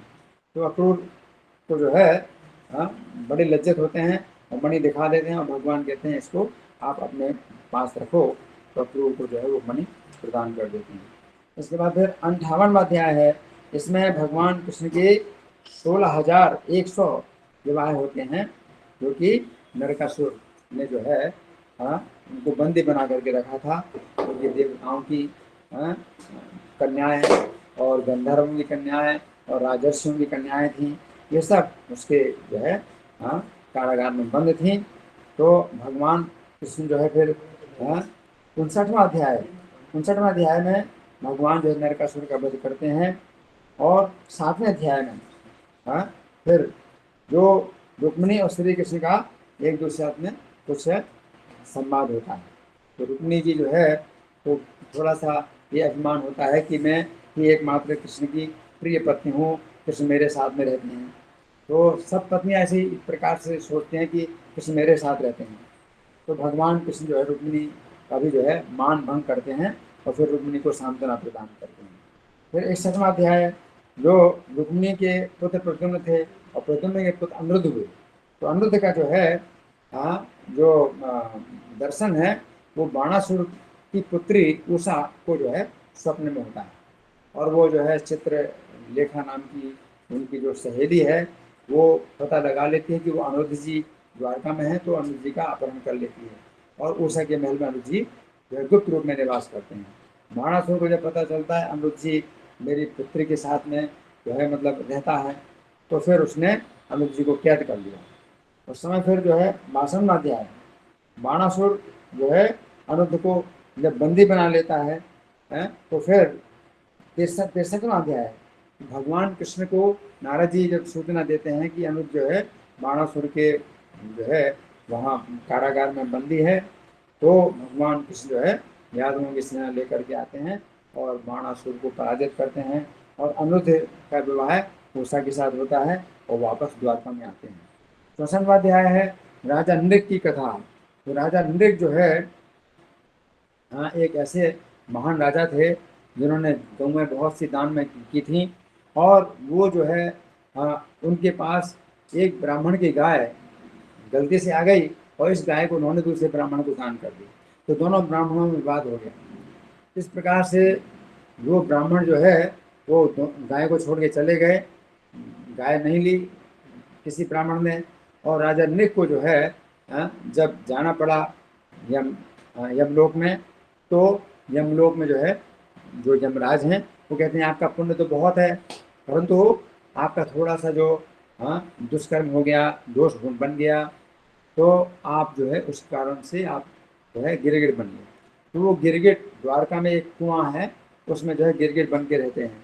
तो फिर जो कृष्ण के जो पुत्र लोग खेलते हैं और वहाँ कुएं में जो है देखते हैं बहुत बड़ा गिरगिट है, तो फिर भगवान जो है अपना हाथ कुएं के अंदर डाल करके और भगवान के हाथ के सहारे वो गिरगिट जो है ऊपर निकलता है, और भगवान के स्पर्श से वो गिरगिट अपना शरीर छोड़ करके और वो जो है राजा नृग का रूप धारण करता है और दिव्य रूप धारण करता है, और अपनी कथा भी भगवान को बताता है कि मेरा ये दोष हो गया था और अब मैं आपकी कृपा से जा रहा हूँ, पुण्य लोकों में जा रहा हूँ। फिर 65वां अध्याय, बलराम जी जो है गोकुल में वापस आते हैं।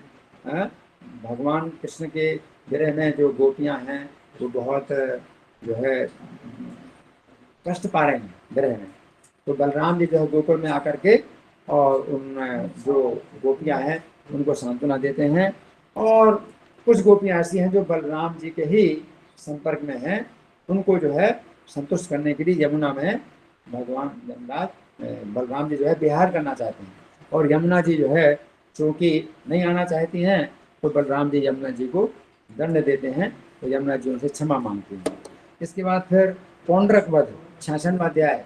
पौंड्रक नाम का एक राजा है जो कि झूठा जो है अपने को भगवान समझने लगा, और उसने 2 नकली हाथ लगा लिए और नकली चक्र और शंख चक्र गदा पद्म धारण के लिए नकली, और अपने को जो है वो असली भगवान मानने लगा और दूध भेजा द्वारका में भगवान के पास कि असली भगवान मैं हूँ, तुम नकली हो। तो भगवान जो है बहुत हंसते हैं और फिर उस जो है उससे युद्ध करने के लिए आते हैं।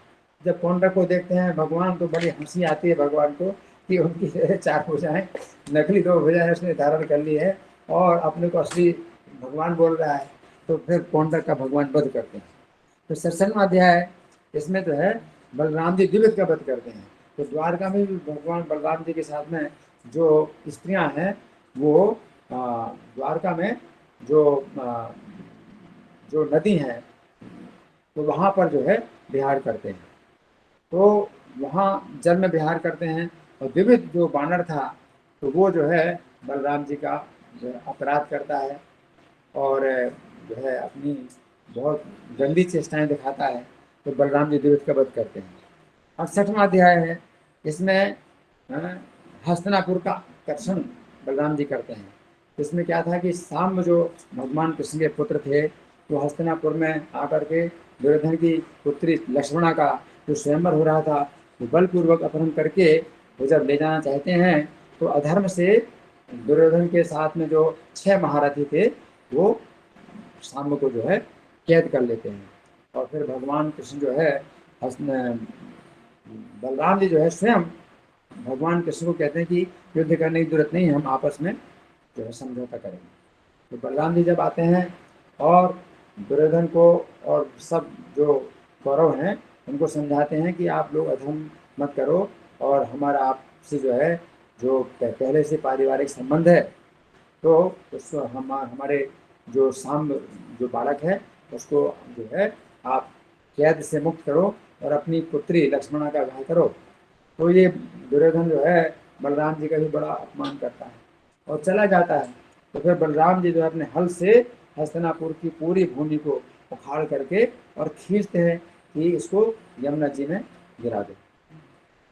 गंगा जी में जो है गिराने के लिए जो है जब खींचते हैं तो फिर सब कौरव लोग जो है त्राही त्राही करने लगते हैं और बलराम जी को प्रसन्न करते हैं कि आपकी बल शक्ति हम नहीं जानते थे।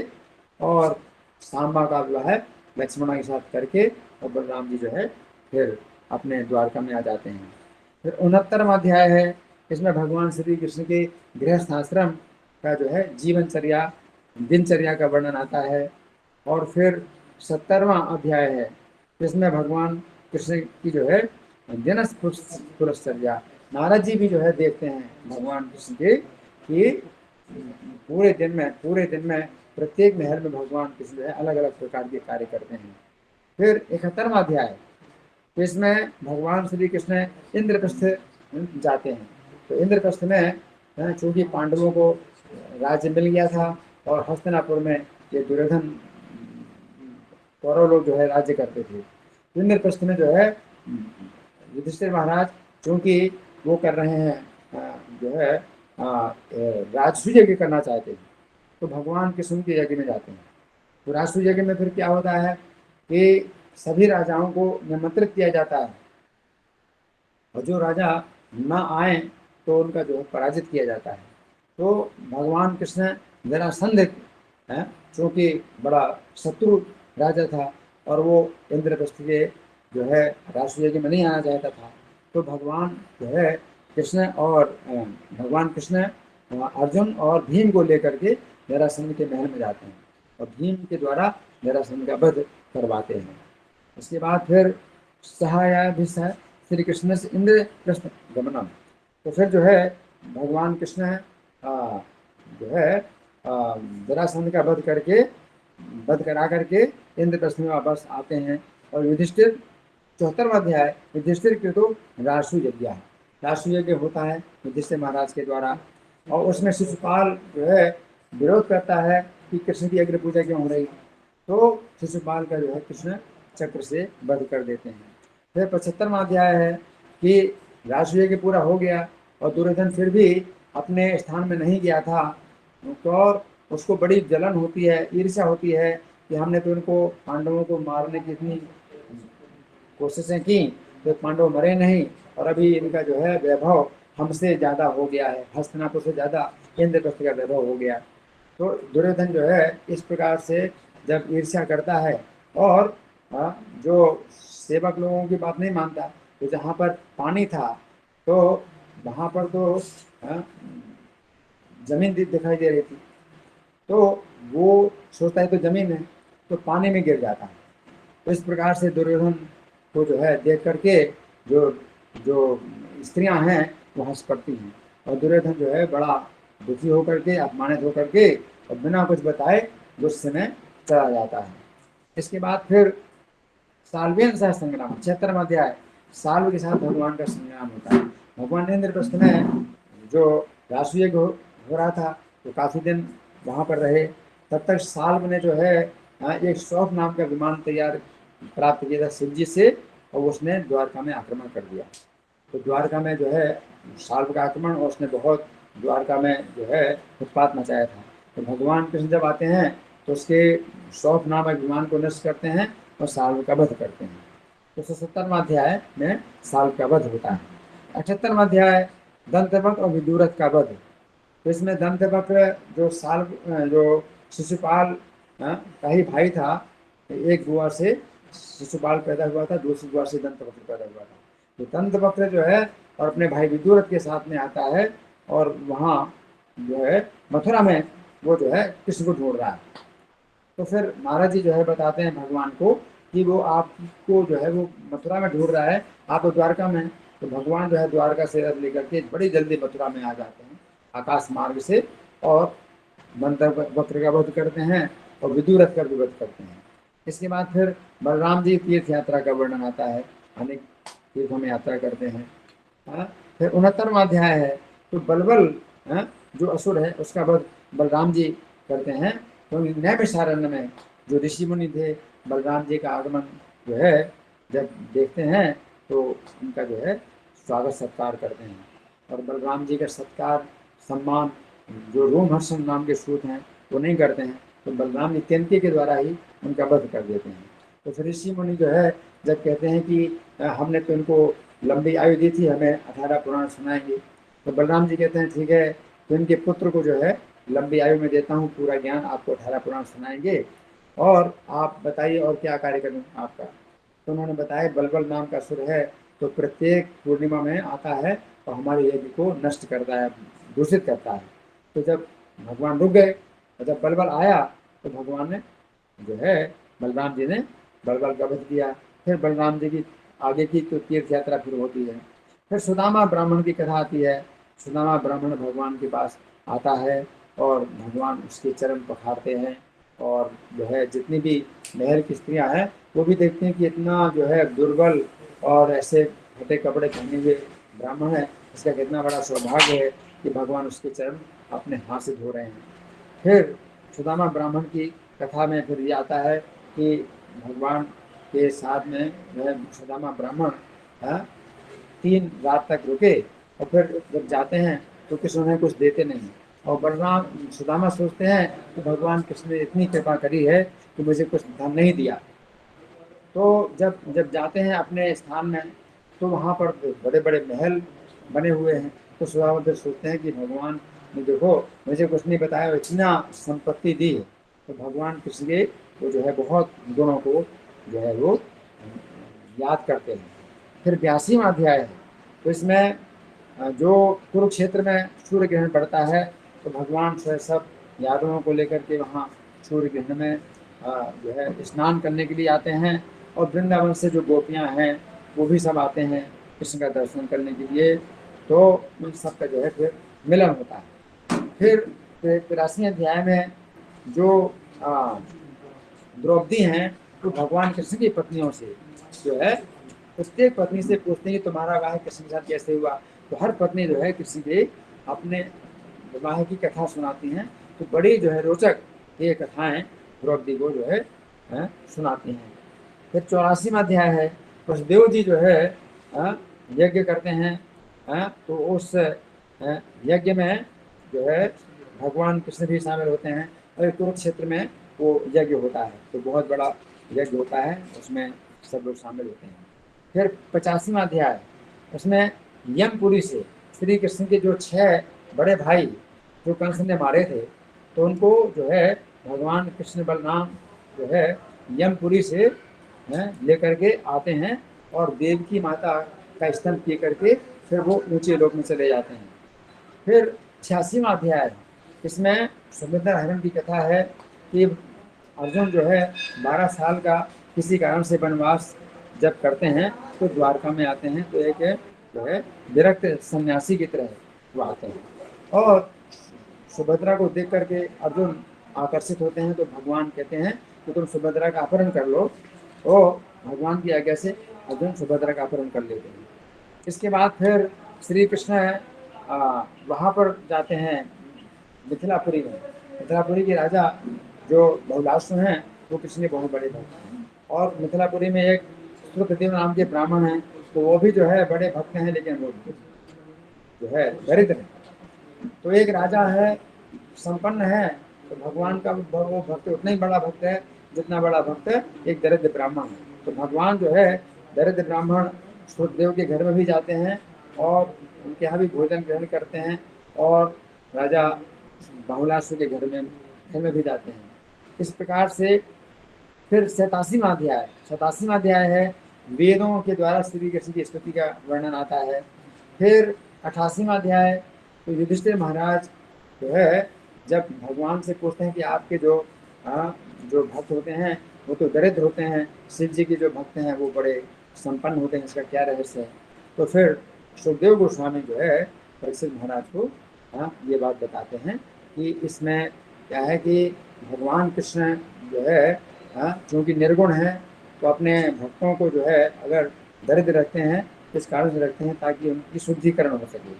और फिर इसमें वो बताते हैं कि जो बृकासुर था एक असुर, तो वो जो है नारद जी से पूछता है कि ऐसा देवता बताओ जो जल्दी प्रसन्न हो जाए और वरदान दे दे। तो फिर नारद जी कहते हैं भाई शंकर जी हैं जल्दी प्रसन्न होने वाले, वरदान देने वाले।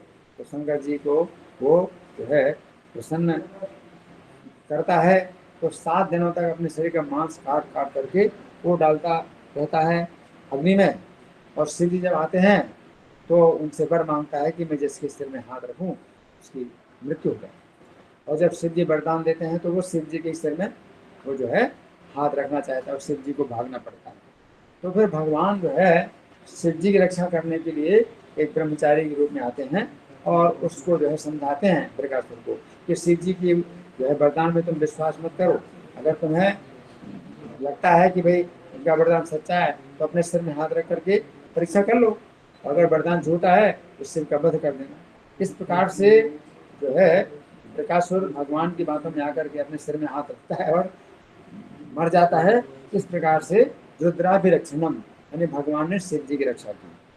इसके बाद फिर जो 79वां अध्याय है, तो इसमें विष्णु और महात्म ख्यापनम, विष्णु के महात्म का विशेष वर्णन आता है कि जितने भी ऋषि हैं सरस्वती नदी के तट पर एकत्रित हुए, तो ब्रह्मा विष्णु शिव तीनों जो है महान जो है देवता हैं।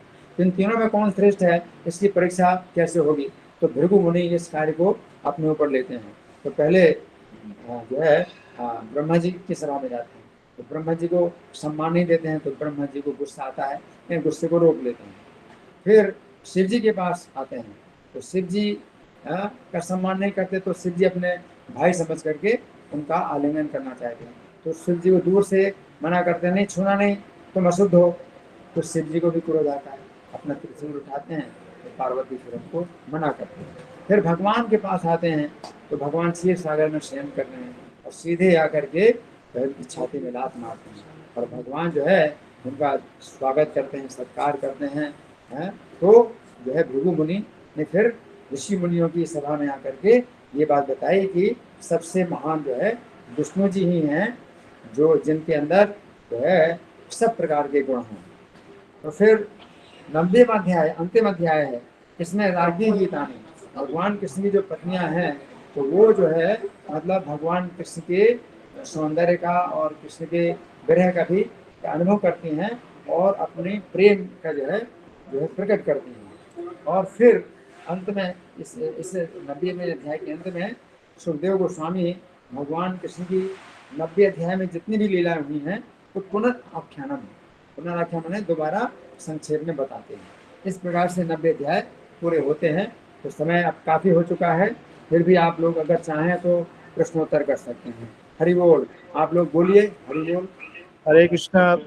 बहुत बहुत धन्यवाद जी, आपने इतने कम समय में पूरा भगवान कृष्ण की लीलाओं का वर्णन हुआ और एक प्रकार से पूरा एकदम गो थ्रू किए भगवान के प्राकृत्य से लेके अंतिम लीलाओं तक। तो बहुत बहुत धन्यवाद, हम सब लोग बहुत आभारी हैं। प्रभु जी ने ये बहुत अच्छा शुरुआत किया हमारा जन्माष्टमी के इस जो हम प्रिपरेशन कर रहे हैं, तो बहुत बहुत धन्यवाद प्रभु जी। तो जो भक्त लोग लेट हो गए आप लोग जा सकते हैं, आपके अटेंडेंस मिलेंगे, लेकिन जो भक्त प्रश्न पूछना चाहते हैं, हम आज संडे है तो हम ले सकते हैं।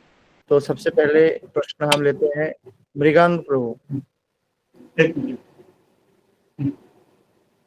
मृगांक, चंदा है आप लोग? भागवत प्रभु अनम्यूट का ऑप्शन दीजिए। कर सकते हैं प्रभु जी आप। ठीक है, हरे कृष्ण प्रभु, दंडवत प्रणाम। हरे कृष्ण। जी जी जी, आप हाँ हाँ गुड। प्रभु, बहुत बहुत धन्यवाद इतना सुंदर लेक्चर के लिए, बहुत बहुत आभार। और मेरा प्रश्न था, जैसे शुरू में आपने बताया जो जोग माया, तो जोग माया जैसे वो करती है, तो फिर वहां पे ये भी वर्णन आता है कि जोग माया दुर्गा देवी के हिसाब से पूजी जाएगी, तो जिन्हें महामाया भी कहते हैं। और इधर हम ये भी जानते हैं कि सुभद्रा महारानी को भी योग माया बोला जाता है। तो फिर योग माया महामाया मतलब कंफ्यूजन हो गया कि एक ही है या फिर अलग अलग? हाँ देखिए, ऐसा है कि भगवान के लिए योग माया और महामाया में कोई अंतर नहीं है। जो महामाया है इस भौतिक जगत में, वो जो है, जो अभक्त हैं उनको भगवान से दूर करती है। महामाया भगवान से दूर करती है। और जो योग माया है वो आध्यात्मिक जगत में भक्तों को जो है भगवान के निकट लाती है। तो महामाया भी जो है ज्ञान को ढकती है और योग माया भी ज्ञान को ढकती है। तो भगवान कृष्ण परमेश्वर हैं, वे जो ज्ञान है महामाया ढकती है। इस कारण से जो अभक्त लोग हैं वो भगवान से दूर जाते हैं, भगवान से जो है वो भगवान से दूर जाते हैं, क्योंकि भगवान के प्रति उनको कुछ भी नहीं सामान्य समझ करके। और जो योग माया है वो भक्तों के ज्ञान को ढकती है। तो भक्तों को जो है भगवान का जो ईश्वर का जो ज्ञान है वो ढक जाता है, तो भगवान के वो और निकट आते हैं कि वो भगवान को अपना मित्र मान लेते हैं, अपना पुत्र मान लेते हैं, या गोपियां अपना पति मान लेती हैं, तो और ज्यादा निकट आती हैं। तो योग माया महामाया दोनों ही जो है क्या करती हैं, ज्ञान को ढकती हैं। लेकिन जो योग माया भक्तों के ऊपर कार्य करती है, माता यशोदा के ज्ञान को ढक देती है, तो वो जो है कृष्ण को अपना पुत्र मान करके स्नेह करती हैं। तो भगवान उस स्नेह का आस्वादन करते हैं। गोपियां हैं कृष्ण को अपना पति मान करके जो करती हैं, तो भगवान उनके प्रेम का आस्वादन करते हैं। तो माधुर्य भाव है ना, और वात्सल्य भाव है ना, सख्य भाव, सखा लोग भगवान को अपना मित्र मान करके। तो योग माया यहाँ भी कार्य कर रही है और महामाया कार्य कर रही है। जैसे दुर्योधन जैसे असुर हैं, तो उनको जो है मतलब ये सोच करके कि ये जो है मैं सामान्य व्यक्ति हैं तो हमारे किसी काम के नहीं है, तो वो कृष्ण के प्रति जो है वो बिल्कुल दूरी बनाते हैं। तो दोनों ही एक ही है, भगवान के लिए एक ही चीज है ना। तो भगवान ने जब उनको आदेश दिया तो तुम मेरा ये कार्य करो, तो तुम्हारे अनेक स्थानों में अलग अलग नामों से पूजा होगी। तो कन्याकुमारी के नाम से भी तुम्हारी पूजा होगी है ना, और अंबिका के नाम से तुम्हारी पूजा होगी, वैष्णवी के नाम से, विजया के नाम से, दुर्गा के नाम से, भगवान ने बहुत से नाम प्रदान किए। तो भगवान ने थोड़ा सा भी कार्य जो कराया, इसमें भगवान कितना पुरस्कार देते हैं। और ये जो देवी हैं ये भगवान की शक्ति है, भगवान की सेविका है, तो ये स्वतंत्र नहीं है, ये सिद्धांत हमें पता चलता है। ठीक है प्रभु? ओके हरे प्रभु जी, कृष्ण, बहुत बहुत धन्यवाद प्रभु। इसमें ये विचार था कि सुभद्रा जी का तो जन्म कृष्ण कंस के वध के बाद हुआ ना, और ये जो देवी हाँ। थे ये तो अलग है ना जो नहीं, देवी। देखिए सुभद्रा के विषय में ऐसा कुछ नहीं बताया गया कि वो योग माया है क्या है। सुभद्रा कृष्ण की छोटी बहन है। अब बलराम, जगन्नाथ, बलदेव, सुभद्रा, तो सुभद्रा छोटी बहन है। इसमें ये पता होना चाहिए हमको कि बलराम जी जो देवकी के 7वें पुत्र हैं, और 1 साल के बाद कृष्ण का जन्म हुआ, तो कृष्ण के कृष्ण 8वें पुत्र हैं, और 1 साल के बाद सुभद्रा का जन्म हुआ, वो 9वीं संतान। देवकी से 8 पुत्र हुए और 1 कन्या हुई। और सुभद्रा का जन्म हुआ कृष्ण के जन्म के 1 साल के बाद। तो कृष्ण के जन्म के समय ही कंस ने जो है उनको कारागार से मुक्त कर दिया था। तो वो जो है मथुरा में जब रहते थे तो सुभद्रा का जन्म हुआ। तो सुभद्रा के जन्म में कोई फिर बाधा नहीं आई कि कंस को कोई शिकायत हो, किसी को शिकायत हो, तो ऐसा कुछ नहीं हुआ। जी धन्यवाद प्रभु जी। तो इसी में किसी का प्रश्न है कि जो संतोषी माँ है, कहते हैं ना शुक्रवार को पालन करते हैं और वो व्रत में खट्टा खाने से अपराध हो जाते, तो ये ऑथोराइज्ड है, संतोषी एग्जिस्ट करती है नहीं? हाँ देखिए क्या, तो ये जो है पुराणों में बताया गया है कि गणेश जी की पुत्री के रूप में बताया गया है। अब जो भी हो, मैंने तो सुना है, मैंने पढ़ा नहीं है, लेकिन अगर शुक्रवार को उनकी पूजा अगर होती है तो कहीं ना कहीं तो होगा ही। लेकिन बस यही है कि भगवान निंदा करते हैं कि काम स्थित ज्ञान, कामनाओं के द्वारा हरे हुए ज्ञान वाले अन्य देवताओं की पूजा करते हैं। ठीक है, धन्यवाद प्रभु जी। नेक्स्ट प्रश्न रेखा माता जी। प्रभु जी हरे कृष्णा, धन्यवाद प्रणाम। धन्यवाद प्रभु जी, आपका हमेशा आशीर्वाद हमें मिलता रहता है। प्रभु जी मेरा प्रश्न यहाँ पर यह है कि जो सुदामा गरीब ब्राह्मण, उनकी कहानी को हमने हमेशा एक मित्र के रूप में लिया है कि किस प्रकार से दोनों मित्र हैं भगवान कृष्ण और सुदामा, और किस प्रकार से उनकी मदद हुई।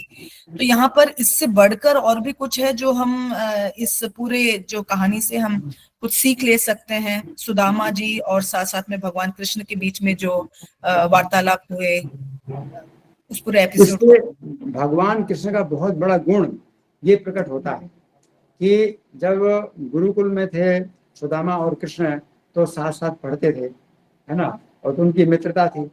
अब कृष्ण जो है द्वारका के महाराजा हो गए। हालांकि महाराज तो उग्रसेन है, लेकिन राजा की तरह कृष्ण को भी पूरा जो है ऐश्वर्य प्राप्त है द्वारका में, और द्वारकाधीश कृष्ण को ही कहा जाता है। तो कृष्ण जो है इतने ऐश्वर्य संपन्न हो गए, और सुदामा जो है अपने संतुष्ट हैं, उसी दरिद्रता में ही संतुष्ट हैं। तो जब आते हैं द्वारका में तो भगवान जो है अपने सिंहासन पर या अपने पलंग पर अपनी शैया में बिठा करके और उनके चरणों की पूजा करते हैं, चरणों को धोते हैं अपने हाथ से। इससे पता चलता है कि भगवान जो है मतलब अपनी मित्रता का जो है कितना निर्वाह करते हैं। जैसे द्रुपद और द्रोणाचार्य, वो भी गुरुकुल में एक साथ थे, और द्रुपद ने द्रोणाचार्य से कहा कि मित्र, अगर मुझे अपने पिता का राज्य मिल जाएगा तो तुम्हें आधा राज्य दे दूंगा। अब द्रोणाचार्य जो है तो कुछ नहीं सोचते थे। द्रुपद के पास जब गए कि उनको कुछ गाय मिल जाए तो अपने पुत्र को दूध पिला सकें, तो द्रुपद ने जो है द्रोणाचार्य से बड़ा खराब व्यवहार किया कि तुमने मुझे अपना मित्र कैसे कहा, तुम्हारी हिम्मत कैसे हुई। हम मित्र, आप जब बराबर थे हम एक दूसरे के, तो हम मित्र थे। अभी तो मैं राजा हूँ, तुम भिखारी हो, तुम मेरे मित्र कैसे हो गए।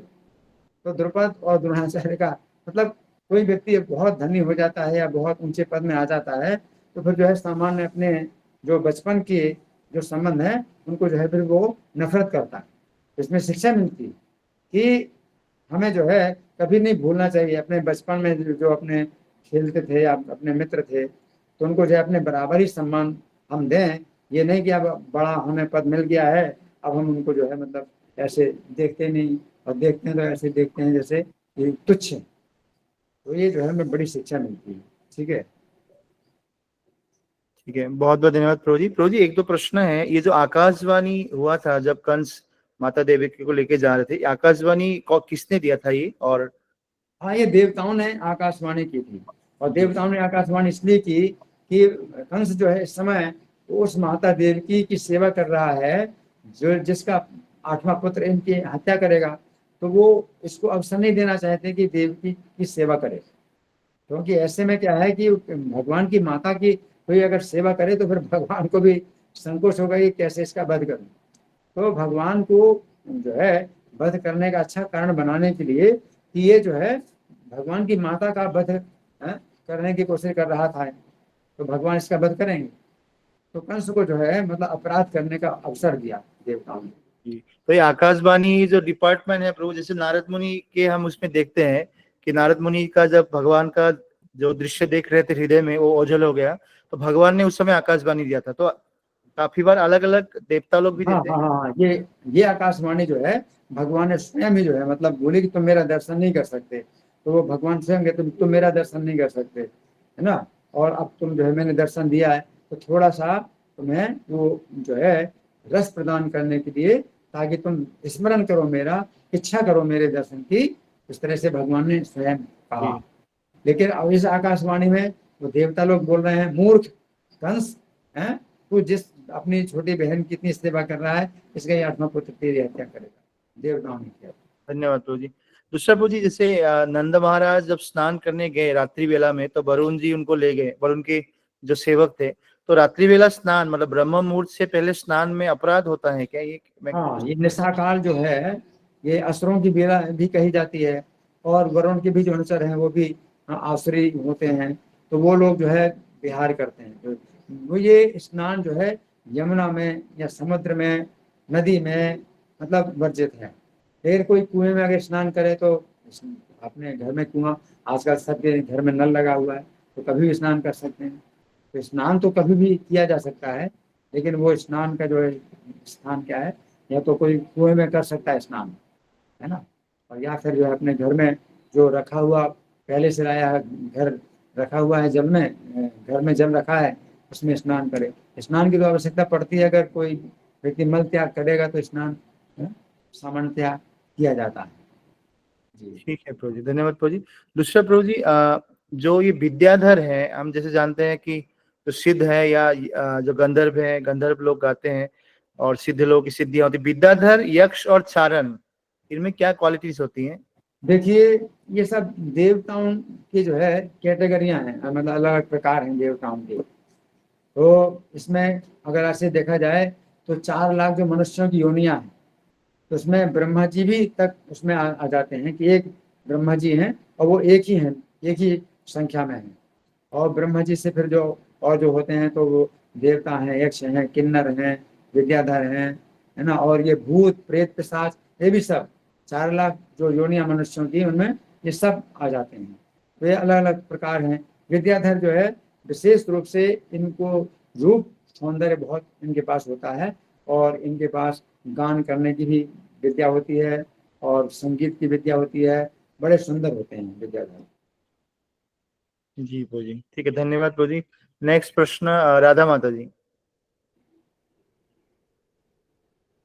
हरे कृष्णा प्रभु जी, दंडवत प्रणाम। बहुत सुंदर आज की कथा का आस्वादन कराया, कृष्ण चरित्र की पूरा वर्णन हमें सुनने को मिला।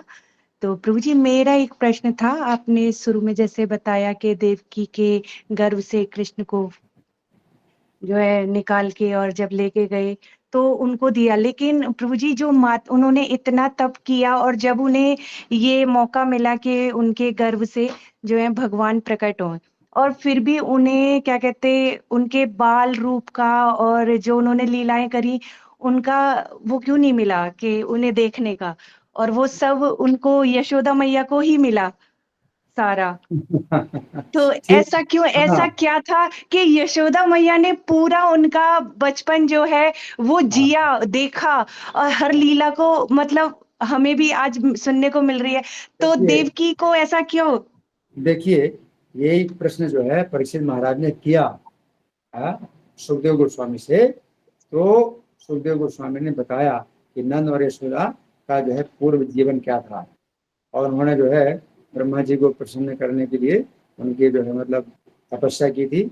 और ब्रह्मा जी जब प्रसन्न हुए तो उन्होंने मतलब ये वर मांगा कि हमें मतलब इस प्रकार से जो है भगवान का जो है सानिध्य प्राप्त हो कि बड़ी आसानी से मुक्ति प्राप्त हो जाए, तो बड़ी आसानी से मुक्ति प्राप्त हो जाए, भगवान का सानिध्य प्राप्त हो। तो ब्रह्मा जी ने फिर उनको ये वर दिया।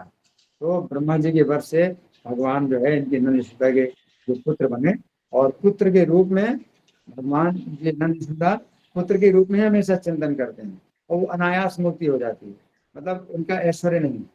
तो देवी की वसुदेव तो ये मतलब भगवान के ऐश्वर्य मिश्रित होकर के, तो पुत्र भाव से और ईश्वर भाव से दोनों प्रकार से वो इनका चिंतन करते हैं। तो उनमें ऐश्वर्य का मिश्रण है देव की वसुदेव के भाव में। लेकिन नंद यशोदा के भाव में क्या है, पूरा पुत्र भाव। अगर थोड़ा सा भी ईश्वर भाव आता है तो योग माया तुरंत ढक देती है उनके ज्ञान को। तो वो जो है मतलब बहुत विशेष जो है ये सौभाग्य की बात है। फिर दूसरा उत्तर ये भी है कि नंद यशोदा गोलोक धाम में भी जो रहते हैं, अगर वही अगर नंद यशोदा अगर आए हैं तो हमेशा गोलोक धाम में भी भगवान या नंद यशोदा के साथ रहते हैं, और वहाँ जो है उनकी जो लीलाएं हैं वो नित्य लीलाएं होती हैं। गोकुल भी एक गोलोक धाम का एक हिस्सा है गोकुल, जहाँ कृष्ण बाल लीलाएं करते हैं। तो नंद यशोदा हमेशा उनके जो है मतलब ऐसे हैं, और कुछ हमेशा बालक के रूप में, शिशु के रूप में ही वहाँ रहते हैं, गोकुल धाम में वो लीलाएं होती हैं। तो ये उत्तर है। ठीक है जी। जी प्रभु जी धन्यवाद, बहुत सुंदर मेरे प्रश्न का आंसर। क्या प्रभु जी एक क्वेश्चन और कर सकती हूँ? जी। प्रभु जी जैसे अभी एक क्वेश्चन आया था पीछे, जैसे संतोषी माँ का पूछा गया, तो मेरा प्रश्न है कि हम अगर कृष्ण और राधा को ही हर देवता में देखते हैं, तो क्या ये गलत है कि मतलब उन्हीं का ही तो सब निकले हुए हैं ये, तो क्या ये गलत है या सही देखिए कि अलग ना भगवान पूजा बताते हैं, करके किसी अन्य देवता की और उन्हीं को ही पूजा जाए, चाहे वो नवरात्रे हो चाहे वो अन्य कोई वो हो, हम अगर कृष्ण और राधा की ही कर रहे हैं तो क्या गलत है? भगवान गीता में बताते हैं, सुनो, भगवान बताते हैं, ये पिंड देवता भक्ता यजन्ते श्रद्धान्विता, अन्य देवताओं के भक्त हैं, वो श्रद्धा पूर्वक पूजा करते हैं, किसी भी देवता की श्रद्धा पूर्वक पूजा करते हैं। तो ते भी माँ में कौन यजंत अभिधि पूर्वक, तो अभी वो मेरी पूजा कर रहे हैं, लेकिन अविधि पूर्वक कर रहे हैं। अविधि पूर्वक कर रहे हैं, क्या अविधि पूर्वक क्या है? हम ही सर्व यज्ञा नाम भोक्ता चा प्रभु, मैं ही सब यज्ञों का भोक्ता और प्रभु हूँ, है ना। तो पहले भगवान को जो है वो जाएगा, जो भी पूजा है पहले भगवान को जाएगी, उसके बाद फिर देवताओं को जाएगी। लेकिन न तो मामा भी जानते, परंतु वो इस बात को नहीं जानते, तो वो देवताओं की पूजा करते हैं स्वतंत्र रूप से, तो भगवान से स्वतंत्र मान करके उन देवताओं की पूजा करते हैं। तत्व नाथ से, मतलब तत्व से नहीं जानते इसलिए गिरते हैं। और तत्व से कैसे क्यों नहीं जानते? काम में ज्ञान, भौतिक कामनाओं के द्वारा ज्ञान उनका हरण हो जाता है, तो उनका ज्ञान हरण हो जाता है कि हमें जन्म मरण से छूटना है, और श्री कृष्ण ही जो है जन्म मरण से छुड़ा सकते हैं, कोई भी देवता नहीं छुड़ा सकता जन्म मरण से। इस बात को जो है समझना चाहिए। तो देवता जो है भगवान के शरीर के जो है मतलब अलग अलग अंग हैं, जैसे इंद्र है भगवान का जो है हाथ है ना, और जो अग्नि देवता है भगवान का मुख है, जैसे सब देवता भगवान के शरीर के अंग है ना, लेकिन वे भगवान से स्वतंत्र नहीं है। और जो मुक्ति प्रदाता सर्वेशाम विष्णु रेम संज्ञा, भगवान विष्णु ही मुक्ति प्रदान करने वाले हैं। देवता लोग जो है कामनाओं की पूर्ति करेंगे। लेकिन अगर आप देवता किसी देवता की पूजा करते हैं इस भावना से कि आपके अंदर कोई भौतिक कामना नहीं है, तो फिर वो भगवान की पूजा होती है और आप शुद्ध होते हैं, और फिर भगवान की भक्ति में आते हैं। कोई व्यक्ति अगर देवता की पूजा करे, अब देवता की पूजा करे और भौतिक कामना ना आए, तो सात्विक पूजा कहलाती है, तो उससे आपकी शुद्धि होगी। और जब शुद्धि होगी तो आपको जिज्ञासा होगी आत्म तत्व की, हम कौन है, हमारा भगवान के साथ क्या संबंध है। तो शुद्धिकरण जब होता है तो जिज्ञासा होती है, और भगवान के साथ अपना संबंध का जो है फिर जिज्ञासा होती है, और आप संबंध को जानते हैं भगवान के साथ। तो भगवान के साथ हमारा नित्य संबंध है। तो जो देवता है भगवान के सृष्टि कार्य में जो है कर्मचारी है। ठीक है माता जी। जी प्रभु जी धन्यवाद आपका बहुत बहुत कि आपने प्रश्नों का इतना सुंदर आंसर दिया, मेरे बहुत बहुत धन्यवाद। हरे कृष्णा। एक भक्तों का प्रश्न है प्रभु जी। हरे कृष्ण प्रभु जी, मेरा एक क्वेश्चन था कि हमें माला धारण करना है तो नॉन वेज तो छोड़ना ही है और गार्लिक ऑनियन भी छोड़ना है। कुछ प्रभु जी बोलते हैं कि माला धारण करने के बाद धीरे धीरे गार्लिक और ऑनियन तुम छोड़ सकते हो, और कुछ प्रभु जी बोलते हैं कि तुम अगर ये खाते हो तो माला बिल्कुल नहीं पहन सकते। प्लीज प्रभु जी आज तो बताइए। देखिए माला धारण करने का मतलब क्या, एक तो जप माला होती है और दूसरी कंठी माला। ये कंठी माला है वो धारण ना करिए, वो तुलसी की माला।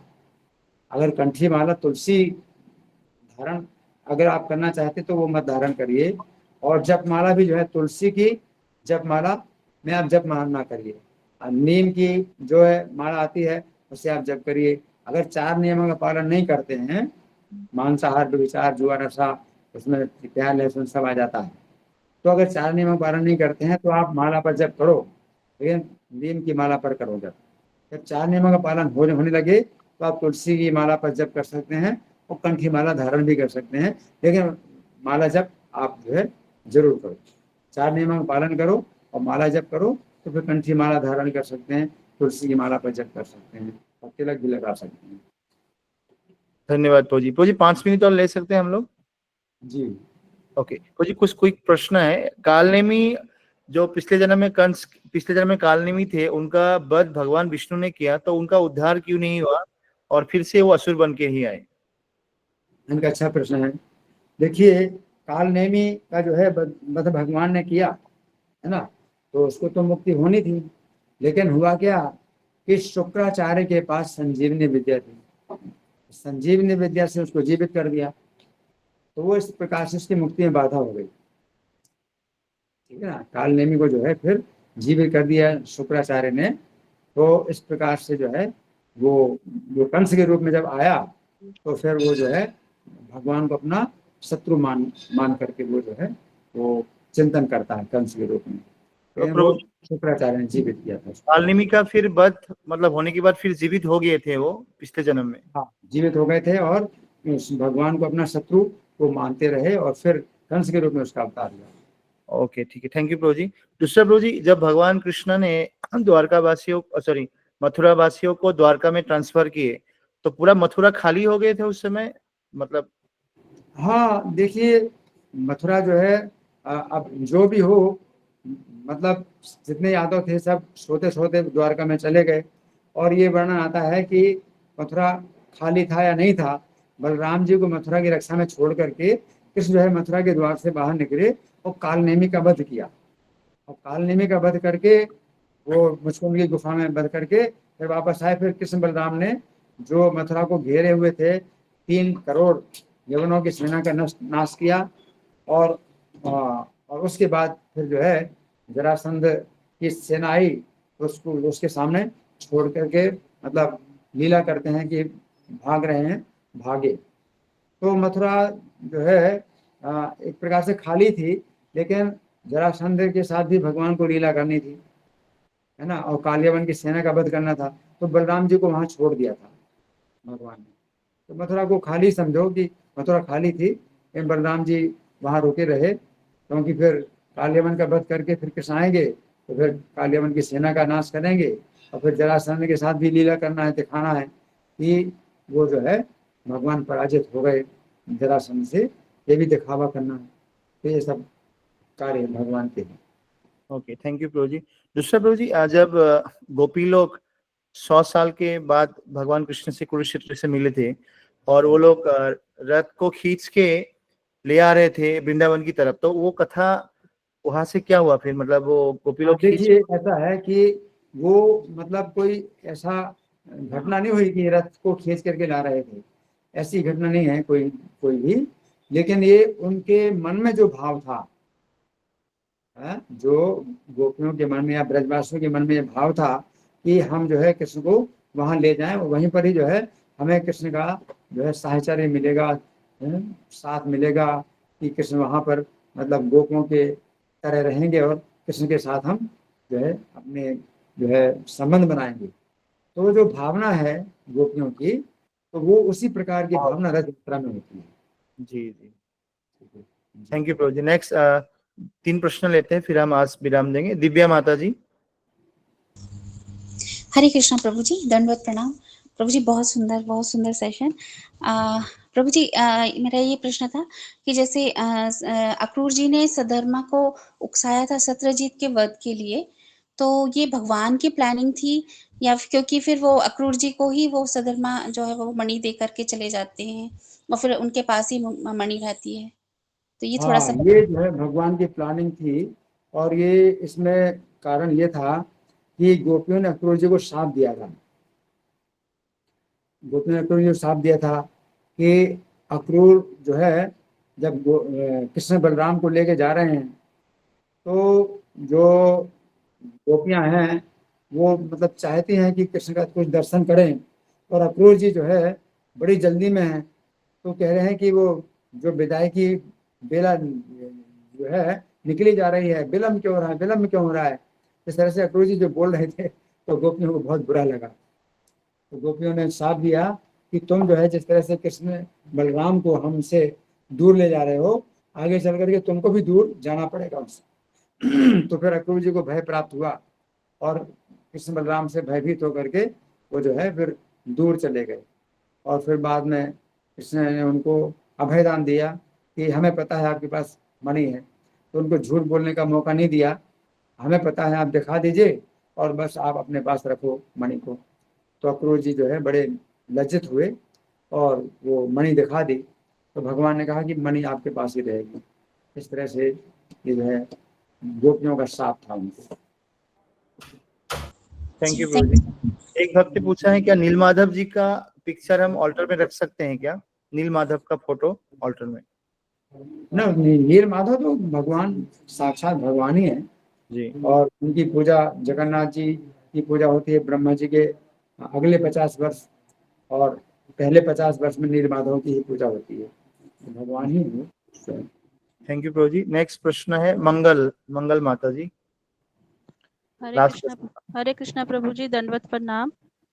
प्रभु जी मेरा क्वेश्चन ये है, आपने स्टार्टिंग में बताया था भी जब देवकी माता जी का पहला पुत्र हुआ था तो कंस ने उसको छोड़ दिया था और बोला था भी ये मेरा शत्रु नहीं है। तो नारद मुनि जी ने आके उनको बोला भी, तब उन्होंने उनको मार दिया और कारावास में कैद कर दिया। तो प्रभु जी मेरा प्रश्न ये है भी नारद मुनि जी ने ऐसा क्यों किया, मतलब उनके बच्चे बाकी बच सकते हैं? हाँ हाँ हाँ, ऐसे लगता तो है कि भाई नारद जी कहने से ऐसा हुआ तो ये तो बहुत बड़ा दोष बनता है, लेकिन यहाँ पर क्या है कि दोष तब होता है जब भावना मतलब दूषित हो। तो नारद जी की क्या भावना है कि वो अगर दया कर रहा है, वसुदेव जी के पुत्र पर दया कर रहा है, भगवान कृष्ण के बड़े भाई पर दया कर रहा है, तो भगवान कैसे मारेंगे, है ना? तो इसलिए उसको दया ना करे। और फिर साथ साथ देवकी के जो 6 पुत्र हैं उनको पहले से ही साफ मिला हुआ था, मरीज के 6 पुत्र थे कि वे कंस के द्वारा मारे जाएंगे, वो फिर अलग घटना है। तो वो जो है मतलब ये ऐसा होना भी था और नारद जी जो है मतलब ये चाहते भी थे कि कंस जो है देवकी वसुदेव के साथ में अच्छा व्यवहार ना करे। तो और कहा कि देवकी वसुदेव पर विश्वास ना करो, ये देवता लोग ही जो है ये देवकी वसुदेव और जितने यदुवंश में सब स्त्रियां हैं और पुरुष हैं, सब देवी देवता हैं। तो विश्वास नहीं किया तो कारागार में बंद कर दिया। अब कारागार में बंद कर दिया तो अब 8वां पुत्र जो है, जो कंस ने कहा था मुझे दे देना और मैं विश्वास करता हूँ, तो कंस विश्वास करता था, तो वसुदेव जी के ऊपर बड़ा भार था कि 8वां पुत्र उनको देना पड़ेगा कंस को। लेकिन अब क्या है कि कंस ने विश्वास नहीं किया, तो अब वसुदेव जी के ऊपर ये भार नहीं था कि भाई मैं कंस को 8वां पुत्र दूंगा। तो 8वें पुत्र को वसुदेव जी छिप करके ले गए, कंस से छिपा करके और गोकुल में दे आए। तो अब इसमें जो है कोई विश्वासघात की बात नहीं होगी कि वसुदेव जी ने विश्वासघात किया, क्योंकि कंस का विश्वास खत्म कर दिया। नारद जी ने कंस का विश्वास खत्म कर दिया कि वसुदेव जी पर इतना विश्वास किया था उसने कि आप जाओ अपने घर में और हमें 8वां पुत्र दे देना, इतना विश्वास किया। तो वसुदेव जी पर विश्वासघात का बहुत दोष लगता कि अगर वो 8वें पुत्र को लाते कंस के पास। लेकिन अब विश्वास नहीं कर रहा है, वो कारागार में बंद कर दिया। अब वसुदेव जी अगर छिप करके कृष्ण को ले जाते हैं, छिपा करके ले जाते हैं और कंस को नहीं बताते हैं और कंस को नहीं देते अपना 8वां पुत्र, तो इसमें विश्वासघात का कोई अब दोष नहीं लगता। तो नारद जी जो है इतना सोचते हैं कि वसुदेव जी के ऊपर फिर इतना बड़ा दोष आएगा कि 8वां पुत्र जो है कंस को देना पड़ेगा। समझ गए मेरी बात? जी जी प्रभु जी, समझ आ गया। थैंक यू प्रभु। थैंक यू वेरी मच प्रभु जी, आपने इतना समय दिया, लगभग 2 घंटा, और आज के संडे के दिन में, और आपका स्केड्यूल भी बहुत बिजी है। तो हम सब आभार प्रकट करते हैं प्रभु जी का कि जन्माष्टमी के इस शुभारंभ हुआ प्रभु जी के इस प्रवचन से, और बिल्कुल सारांश हमें प्राप्त हुआ भगवान कृष्ण की लीला, और इतने सारे सुंदर प्रश्न उत्तर हुए। तो बहुत बहुत धन्यवाद। हम सब लोग जोर से हरे कृष्ण महामंत्र बोल के प्रभु जी को धन्यवाद देंगे। हरे कृष्ण कृष्ण कृष्ण हरे हरे, हरे राम राम राम हरे हरे। इसके जिता मित्र प्रभु जी की जय, श्रील प्रभुपाद की जय, आगामी कृष्ण जन्माष्टमी महोत्सव की जय, कृष्ण कथा अमृत की जय, श्रील प्रभुपाद की जय, गौर प्रेमानंदे, हरि बोल। तो बहुत बहुत धन्यवाद आप सबका। तो इसी प्रकार से अभी जो 16 अगस्त को जन्माष्टमी है, तो उससे पूर्व ये हर दिन सुबह प्रवचन, आज लंबा हुआ क्योंकि प्रभु जी भी आए और पूरा कृष्ण लीला का समरी दे दिया। जनरली शॉर्ट क्लासेस ही होंगे बाकी दिन कृष्ण कथा के ऊपर, और शाम को 8 से 8:30 भी जो कृष्ण बुक रीडिंग होगा, और 8:30 से 9 भी कृष्ण स्टोरी टेलिंग होगा, अलग अलग भक्त लोग करेंगे। तो आप लोगों को लिंक शेयर किया जाएगा शाम के कार्यक्रम भी, जिसके पास समय है आप लोग कर सकते हो। समय नहीं है तो मॉर्निंग प्रोग्राम तो आप लोगों को करना ही है। तो आप सबका बहुत बहुत धन्यवाद। भागवत प्रभु कुछ सूचना देना है तो आप दे सकते हो। हरे कृष्ण। हरे कृष्णा, दंडवत प्रणाम, धन्यवाद। कोई सूचना नहीं है। आप सभी भक्तों का बहुत बहुत धन्यवाद आज के सेशन को अटेंड करने के लिए। आज 25 डेज पूरे हो चुके हैं। जन्माष्टमी साधना चैलेंज है तो एटलीस्ट जन्माष्टमी तक तो आप बने रहिए। हम देख सकते हैं कि स्टार्टिंग में लगभग 200 डिवोटीज थे, अब धीरे धीरे संख्या घटती जा रही है। 130 डिवोटीज, 150 डिवोटीज रह गए हैं। आप सभी से रिक्वेस्ट है कि आप सभी बने रहिएगा।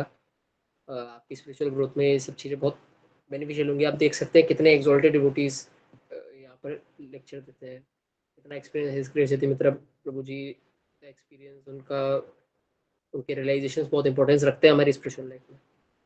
इसी तरह आगे अपनी स्पिरिचुअल लाइफ में ग्रोथ करने के लिए मॉर्निंग प्रोग्राम्स पर इसी तरह अटेंड करते रहिएगा। और बस इसी के साथ मैं अपनी वाणी को विराम दूंगा। अगर हमसे कोई त्रुटि हुई हो तो हमें क्षमा कीजिएगा। वंचाकल्पतरुभ्यश्च कृपा सिन्धुभ्यैव च पतितानां पावनेभ्यो श्री वैष्णवेभ्यो नमो नमः। जगत गुरु श्रील प्रभुपाद की जय। निताई गौर प्रेमानंदे। हरि हरि हरि हरि हरि हरि बोल। हरे कृष्णा।